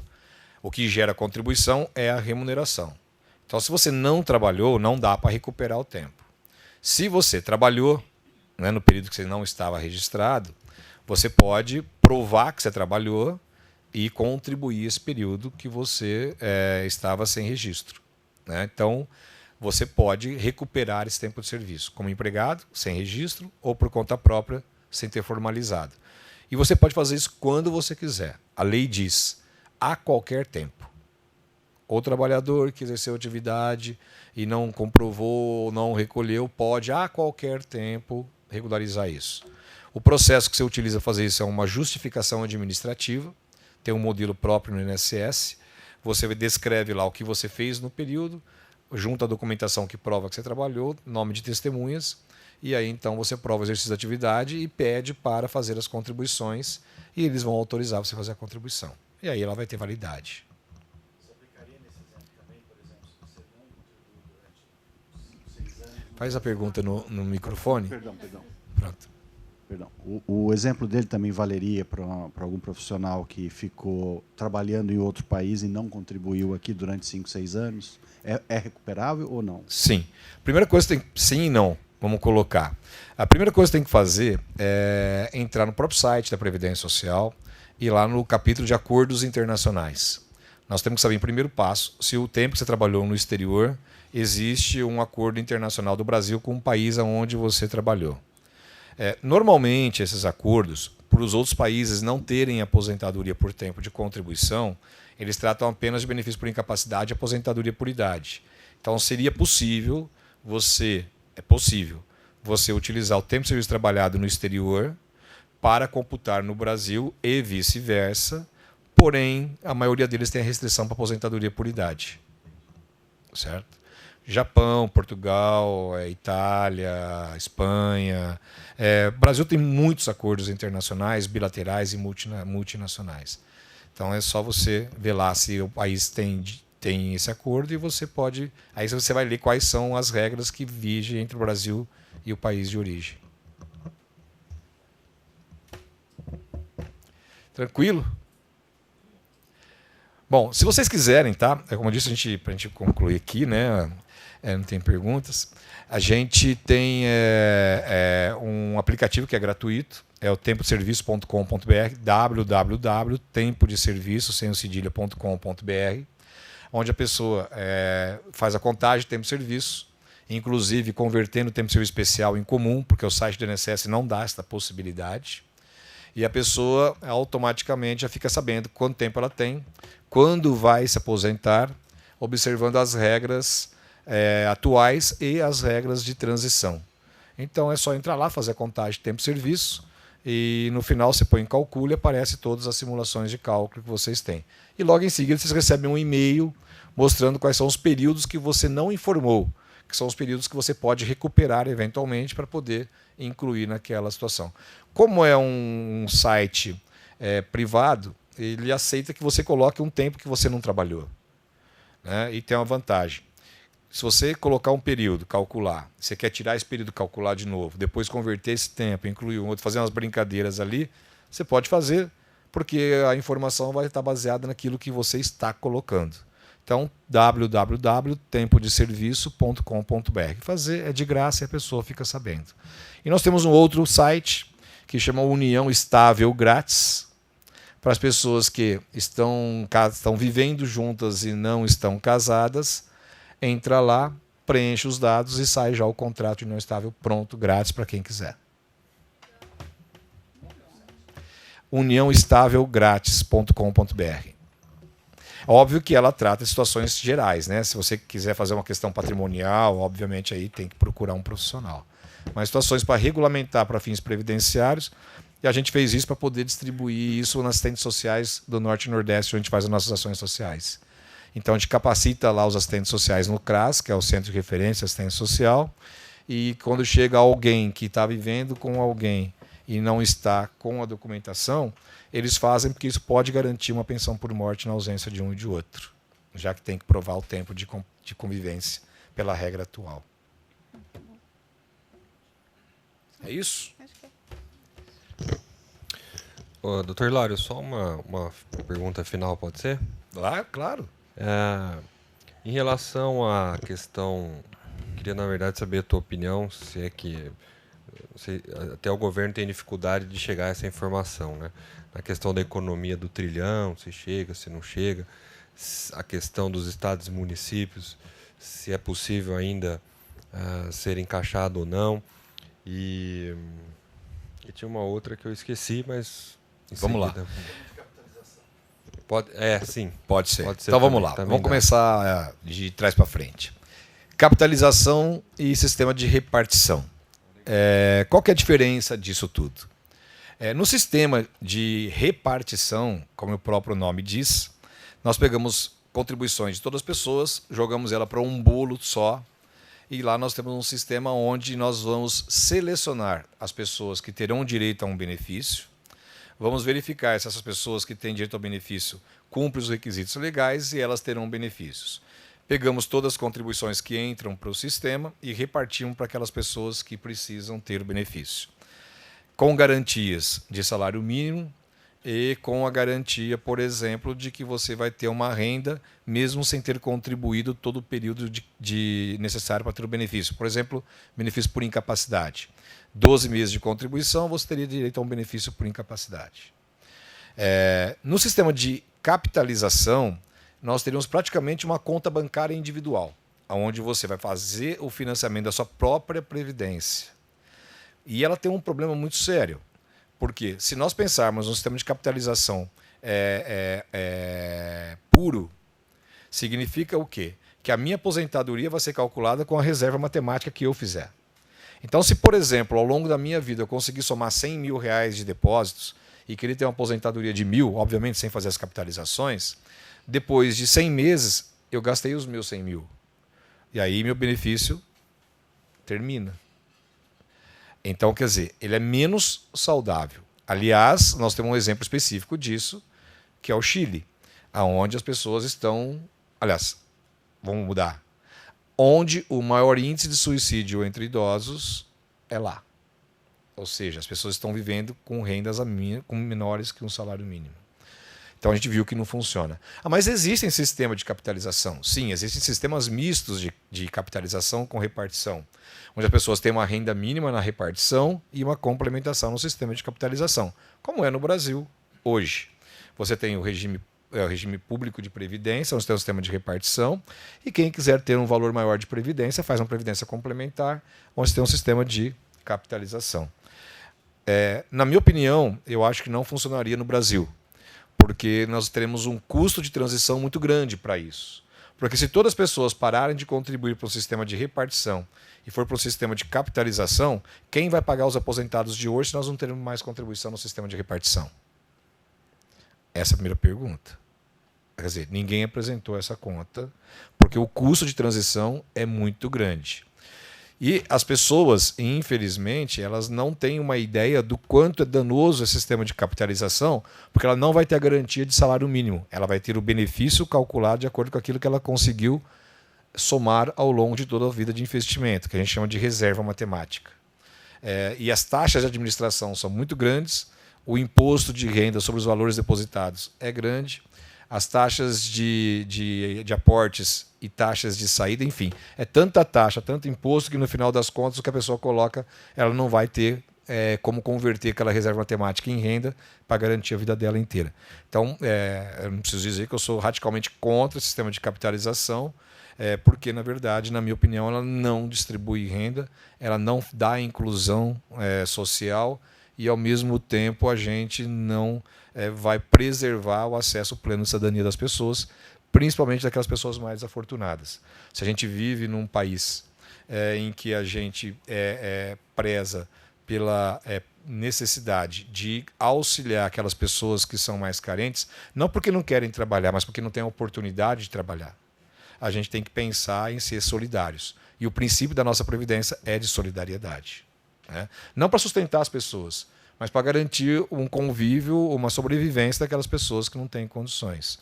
Quando a gente verifica, eu acho que qualquer um aqui, quando olhar, por exemplo, falando de regras recentes, que foi criada a medida provisória para a concessão dos benefícios das crianças que nasceram com microcefalia de 2015 a 2018, eu não acredito que tenha alguém que tenha pensado, nossa, eu vou ter que pagar essa conta.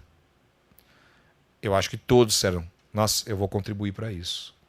Então, quer dizer, num sistema de repartição, óbvio, nós vamos continuar tendo o assistencialismo, mas a gente deixaria de atender muitas pessoas que trabalham no campo, não têm contribuições e não teriam previdência. Eu acho que seria seria problemático para o nosso país no estágio que a gente está hoje. Pode ser que no futuro isso mude, mas hoje eu acho que é inviável o sistema de capitalização. Quanto à inclusão de estados e municípios, eu acho que essa discussão ela foge do bom senso. E vou explicar por quê. Se a gente está colocando uma regra padrão para todas as pessoas, qual que é o problema de nós incluirmos servidores públicos, estaduais e municipais ou do Distrito Federal? Se a regra é para todos, ela tem que ser para todos.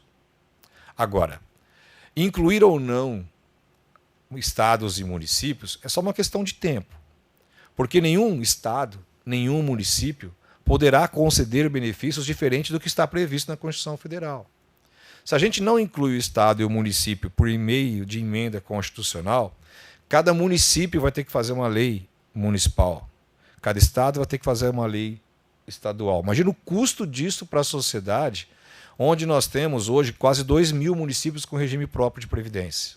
E todos os estados do Distrito Federal têm também. Imagina só a disparidade, as discussões, o que nós teríamos de ativismo jurídico para resolver problemas de leis inconstitucionais, concedendo benefícios que poderiam ser regrados pela Constituição Federal. Não estou concordando com os benefícios, é só da questão da inclusão de estados e municípios. Do jeito que está na PEC paralela, que foi jogada para a PEC paralela, não vai ser nesta emenda constitucional, porque ela só pode ser supressiva, se você muda não pode mais incluir, que está se colocando que a partir do momento que os estados aprovem a reforma da Previdência em cada âmbito, todos os municípios estariam abraçados pela reforma do Estado. E o prefeito, ou melhor, o município, tira o prefeito, o município teria 360 dias para dizer se quer ou não quer aderir a essa regra que a Assembleia Legislativa do Estado aprovou. Ou seja, de uma forma ou de outra, o dano fica menor, porque você não vai ter todos os municípios tendo que fazer uma lei, somente os estados, e os municípios poderão aderir ou não, e se não quiser aderir, vão ter que fazer uma lei específica.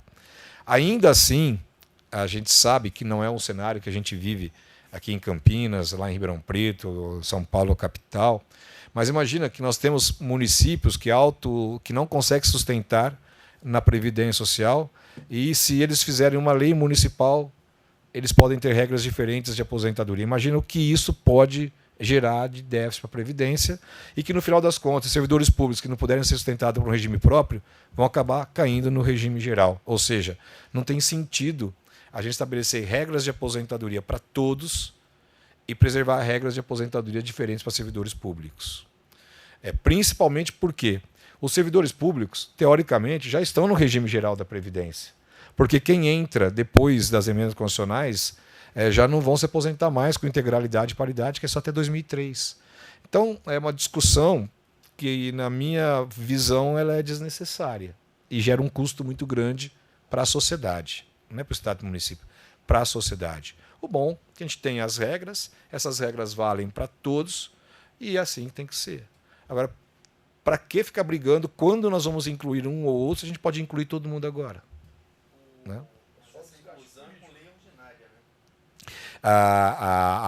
Na verdade, nós teríamos uma situação diferenciada, né? Quer dizer, a inclusão agora para servidores públicos federais. Se nós pegarmos as regras de transição, o ato das disposições constitucionais transitórias que está nessa emenda constitucional, em muitas delas, elas já se aplicam para estados e municípios transitoriamente até que seja aprovada uma outra lei. Aí que acontece? Com a aprovação da lei, teria que ter uma lei complementar, cujo quórum é de 3/5 e não de maioria simples, para os estados incluírem. São Paulo já tem. Então, teoricamente, se a reforma da Constituição Federal for aprovada hoje e a PEC paralela for aprovada e o governo do estado de São Paulo já tem uma previdência já instituída, ela seria recepcionada pela Constituição Federal e automaticamente todos os municípios estariam, do jeito que está na PEC paralela. Aí o município teria que fazer um ativismo legislativo para poder sair de onde já estaria incluído em razão da introdução por regra estadual. Mas digamos assim, essa aceitação do Estado das regras da reforma federal, ela se daria para uma lei complementar. Uma lei complementar. No seu entendimento, isso seria constitucional? Uma aplicação da lei complementar para mudar regras constitucionais? Na verdade, a lei complementar ela só vai ser inconstitucional se ela não obedecer à Constituição. Daí que eu digo porque é uma discussão desnecessária a inclusão de estados e municípios, porque qualquer lei que você aplique que não obedeça aos critérios, os parâmetros colocados na Constituição Federal, ela vai parar no Supremo Tribunal Federal.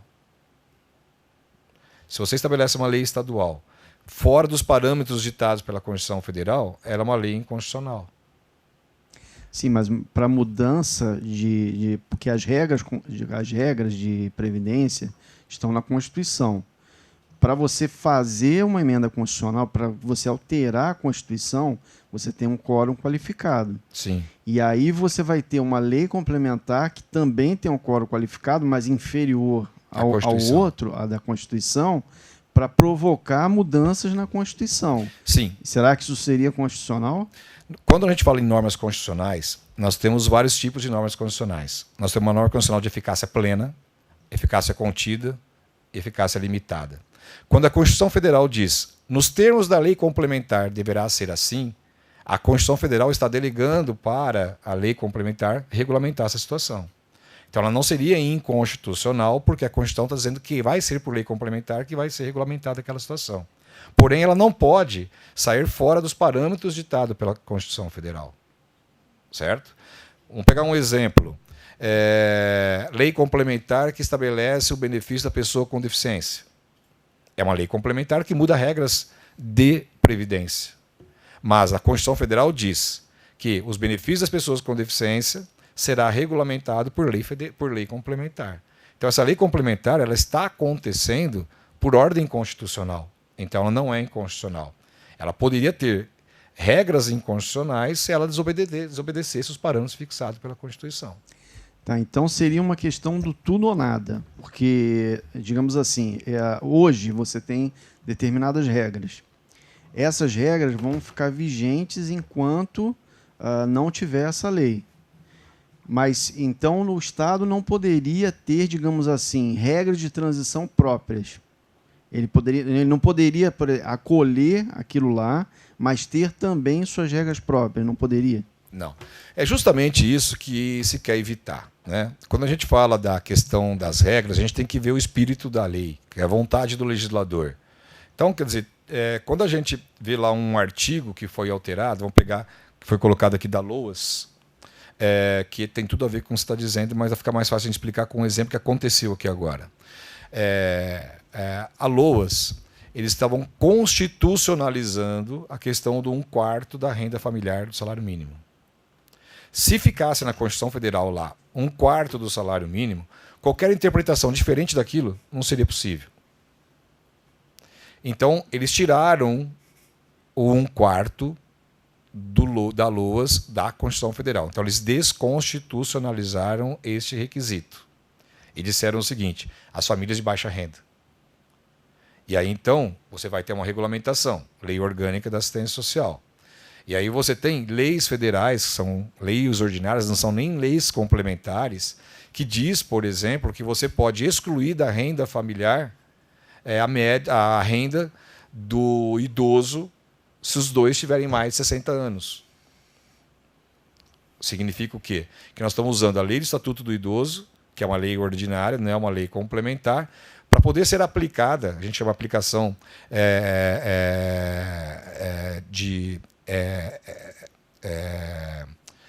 chama heterointegração de normas, são normas diferentes, estão sendo heterointegradas de interpretação de normas para poder gerar um benefício que não seria gerado se você não tivesse a interpretação utilizando o Estatuto do Idoso.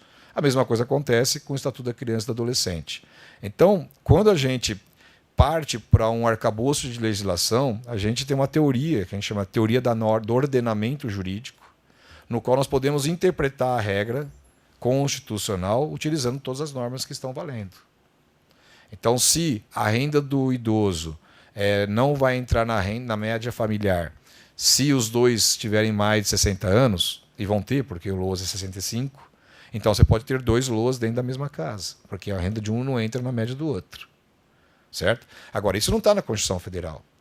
A Constituição Federal ela dita o quê? Regras gerais que vão ser densificadas em regulamentação de leis ordinárias, leis complementares, medidas provisórias, decretos.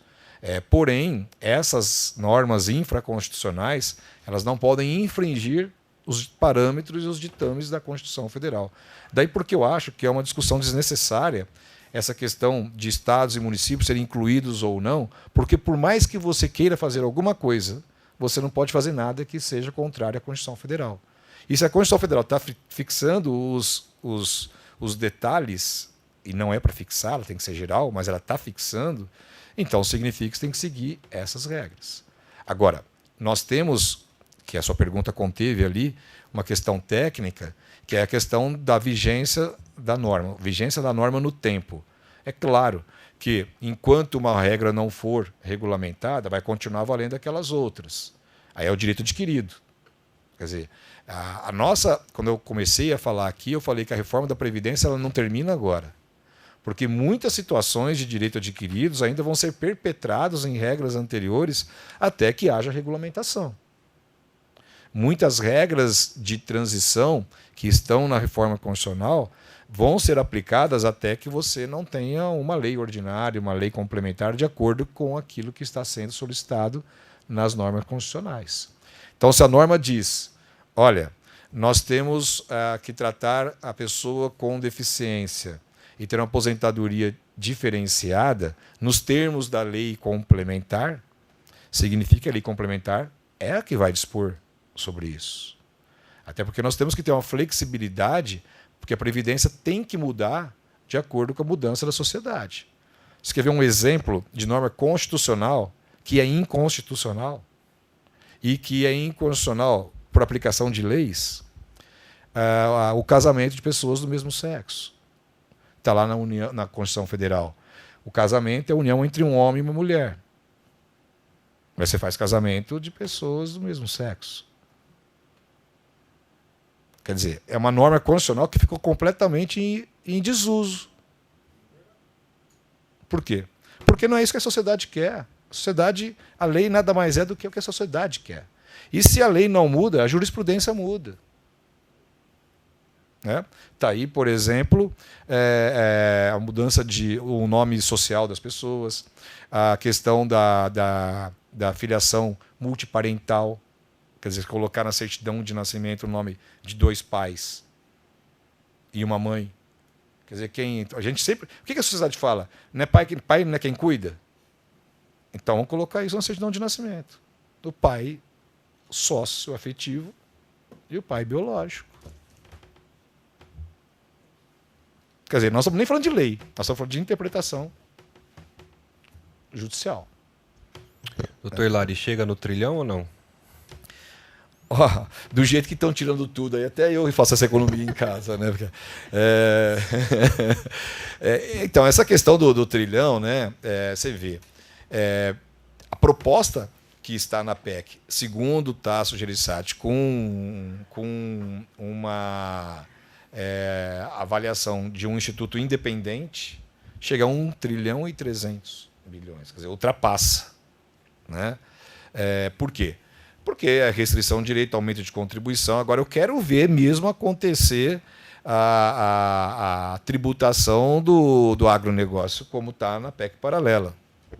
Quer dizer, com certeza, a PEC paralela vai dar muito panos para mangas e estão colocando para lá tudo que é discutível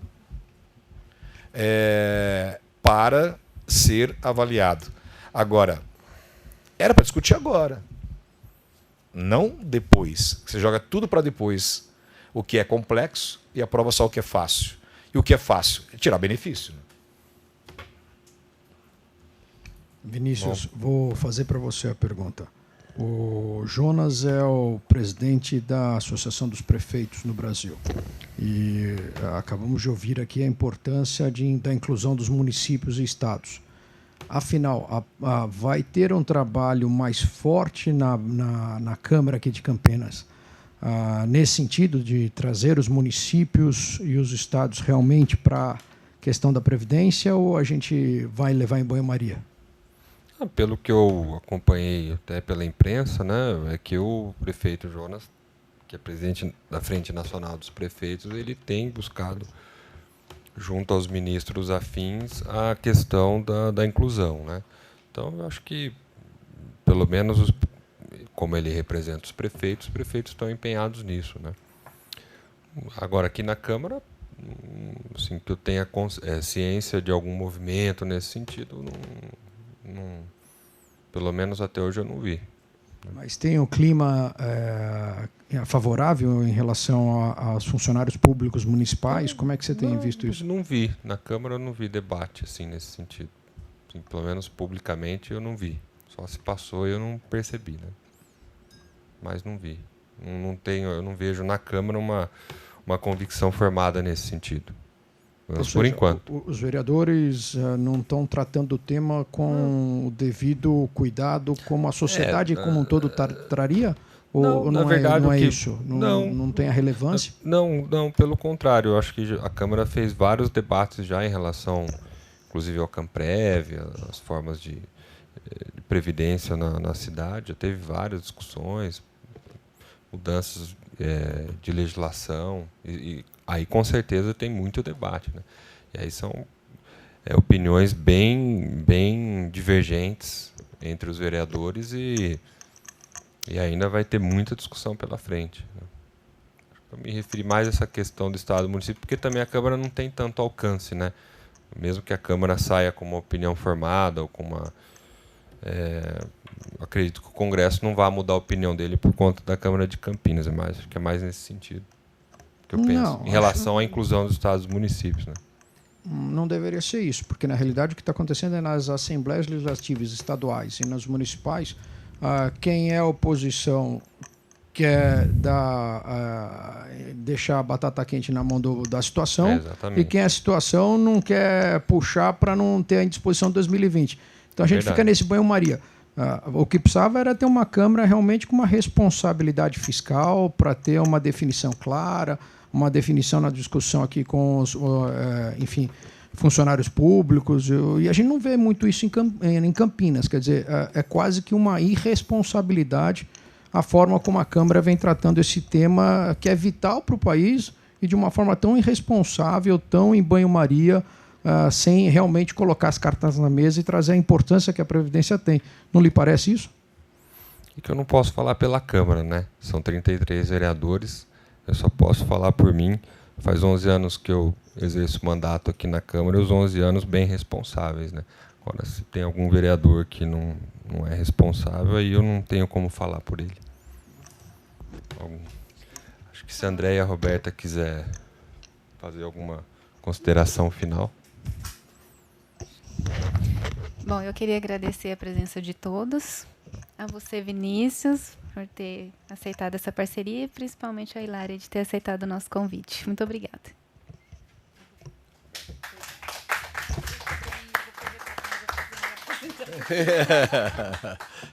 Doutor Hilário, quiser fazer a consideração final e também agradecendo em meu nome a sua presença aqui hoje. Muito obrigado. Ok. Bom, eu agradeço o convite, a receptividade da Câmara Municipal, na pessoa do vereador Vinícius. Agradecer a presença de vocês aqui numa sexta-feira, né? Agora são 9 horas da noite, né? Ainda dá tempo de tomar uma cervejinha, né? Sexta-feira, né? Bom, mas a mensagem que a gente deixa de tudo isso é que nós somos o reflexo de tudo que está acontecendo na sociedade. Óbvio que a gente tem que trabalhar no sentido de buscar um equilíbrio social, buscar a conversação, buscar um consenso na sociedade, mas muitas vezes, infelizmente, a gente não consegue aquilo que a maioria quer. Apesar da maioria estar sempre sendo representada, infelizmente a gente não consegue obter todas os nossos anseios. Às vezes porque a gente não consegue ver a longo prazo, a gente quer ver o nosso caso pessoal, ou porque a gente não está preocupado com a questão da solidariedade, do assistencialismo e daquilo que é próprio do Estado, né? Se hoje nós temos um Estado intervencionista, é porque, na verdade, esse Estado intervencionista ele precisou ser intervencionista para poder equilibrar o desequilíbrio que existia dos princípios puros de liberdade. Então, a gente sabe que o Estado ele tem um papel muito importante nisso. Tanto que a gente percebe que, muitas vezes, quando o Estado não consegue atingir o objetivo, nós temos aí o terceiro setor que procura essas informações. Infelizmente, não é só o primeiro setor, que é o Estado, não só o segundo setor, que são as empresas, não só também o terceiro setor. Todos os setores acabam se contaminando de alguma forma por alguma razão, né? E nós aqui não cabe, pelo menos a mim, ficar descobrindo quais são as razões pelas quais as pessoas se contaminam. No final das contas, a gente tem regras. Essas regras, quer queira, quer não, são regras postas, são regras que vão ser aplicadas. E o que a gente procura é passar para as pessoas os conhecimentos que a gente adquiriu para que elas possam exercer com qualidade os seus direitos, né? Infelizmente, existem situações que estão fora do nosso controle. E esse controle, obviamente, não é feito por nós diretamente.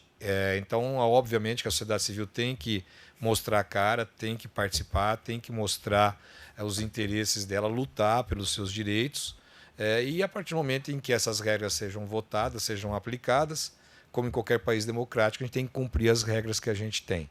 Se a gente não concorda com essas regras, nós temos os caminhos legais para poder contestá-las.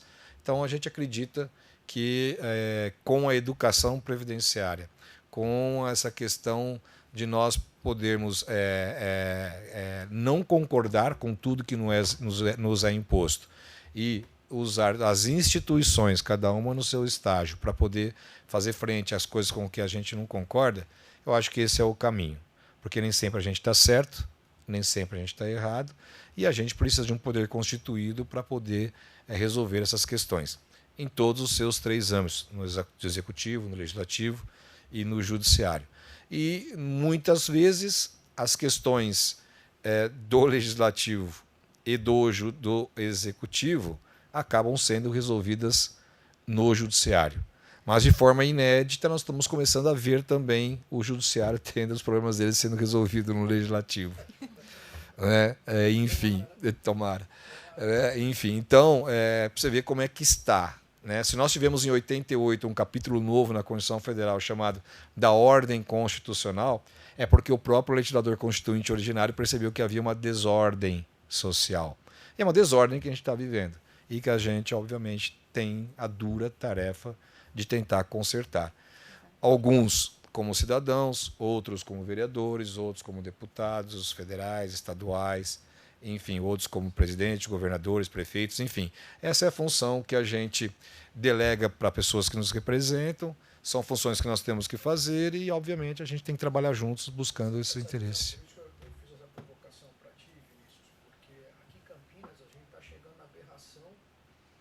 De sobretaxar IPTU, de inviabilizar investimento, de inviabilizar empresa, porque o custo da previdência, o custo da máquina pública, o único jeito de não caçar o Jonas por irresponsabilidade fiscal é aumentando o PTU, tá certo? Então, daí a importância de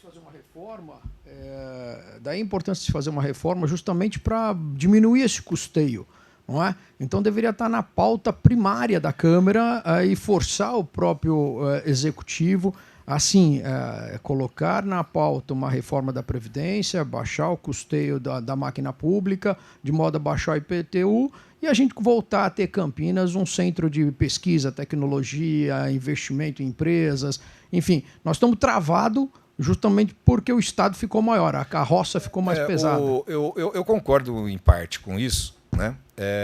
Esse dia eu fui dar uma palestra sobre Previdência, e antes de mim, quem disse foi uma profissional que trabalha para servidores públicos. E ela veio com um discurso dizendo que o Estado tinha que resolver os problemas. Só que a gente, se for buscar a definição histórica e o conceito histórico de Estado, é população, governo e território. O Estado tem que resolver. O Estado são pessoas. Pessoas que não querem resolver problemas. Né? E eu estou dizendo isso não do cargo eletivo, que amanhã pode não estar aqui, do prefeito, do vereador, do governador. Eu estou falando das pessoas que estão e vão continuar aqui, dos servidores públicos. Esta é uma responsabilidade. Se nós não temos ações judiciais, é porque a Procuradoria não está fazendo. Se nós não temos ações judiciais, é porque a sociedade civil, como a OAB, não está fazendo. Nós temos na Constituição Federal o elenco das pessoas que podem fazer uma ação civil pública, ações que podem fazer, que tem a competência originária para poder tomar as atitudes. Quando a gente fala de um cargo que, na verdade, não é de investidura de cargo como, por exemplo, servidor público, nós estamos falando de algo transitório. Né? Quer dizer, o prefeito que está, o vereador que está, o deputado que está, o presidente, o governador, e que muitas vezes é uma sucessão de a gente não analisar como é que a coisa chegou até a mão do outro. É como o homem ou a mulher que começa a ter uma união estável com outro homem ou outra mulher e vem um filho mal educado do casamento anterior. Você não vai resolver nunca esse problema. E não foi você que criou. E ainda assim, né? você consegue olhar o futuro. Então, quer dizer, quem é que estava lá? O pai e a mãe. O pai e a mãe não educou. Quer dizer, não é o outro companheiro que vai resolver o problema. Porque ele pode nem ficar também por um problema desse, né? Cara, eu não quero ficar nesse casamento. Né? Eu vou sair. Eu entrei, mas não sabia como é que era. Né? Então, eu acredito, né, que a responsabilidade está na mão dos servidores públicos. Por isso eles têm estabilidade, por isso tem remuneração melhor e tem regras diferentes de aposentadoria. Né? Então, o servidor público tem estabilidade justamente para poder se pôr na frente e resolver os problemas em todos os entes estatais. Né? E, obviamente, usando os poderes constituídos para tudo isso. Doutor Hilário, nós tínhamos combinado até às 21h, então eu agradeço imensamente a sua participação aqui no Poder Legislativo de Campinas, e a gente pode continuar a permanecer aqui e continuar as nossas conversas. Mas agradeço a presença de todos e uma boa noite. Eu declaro encerrado o nosso evento. Muito obrigado.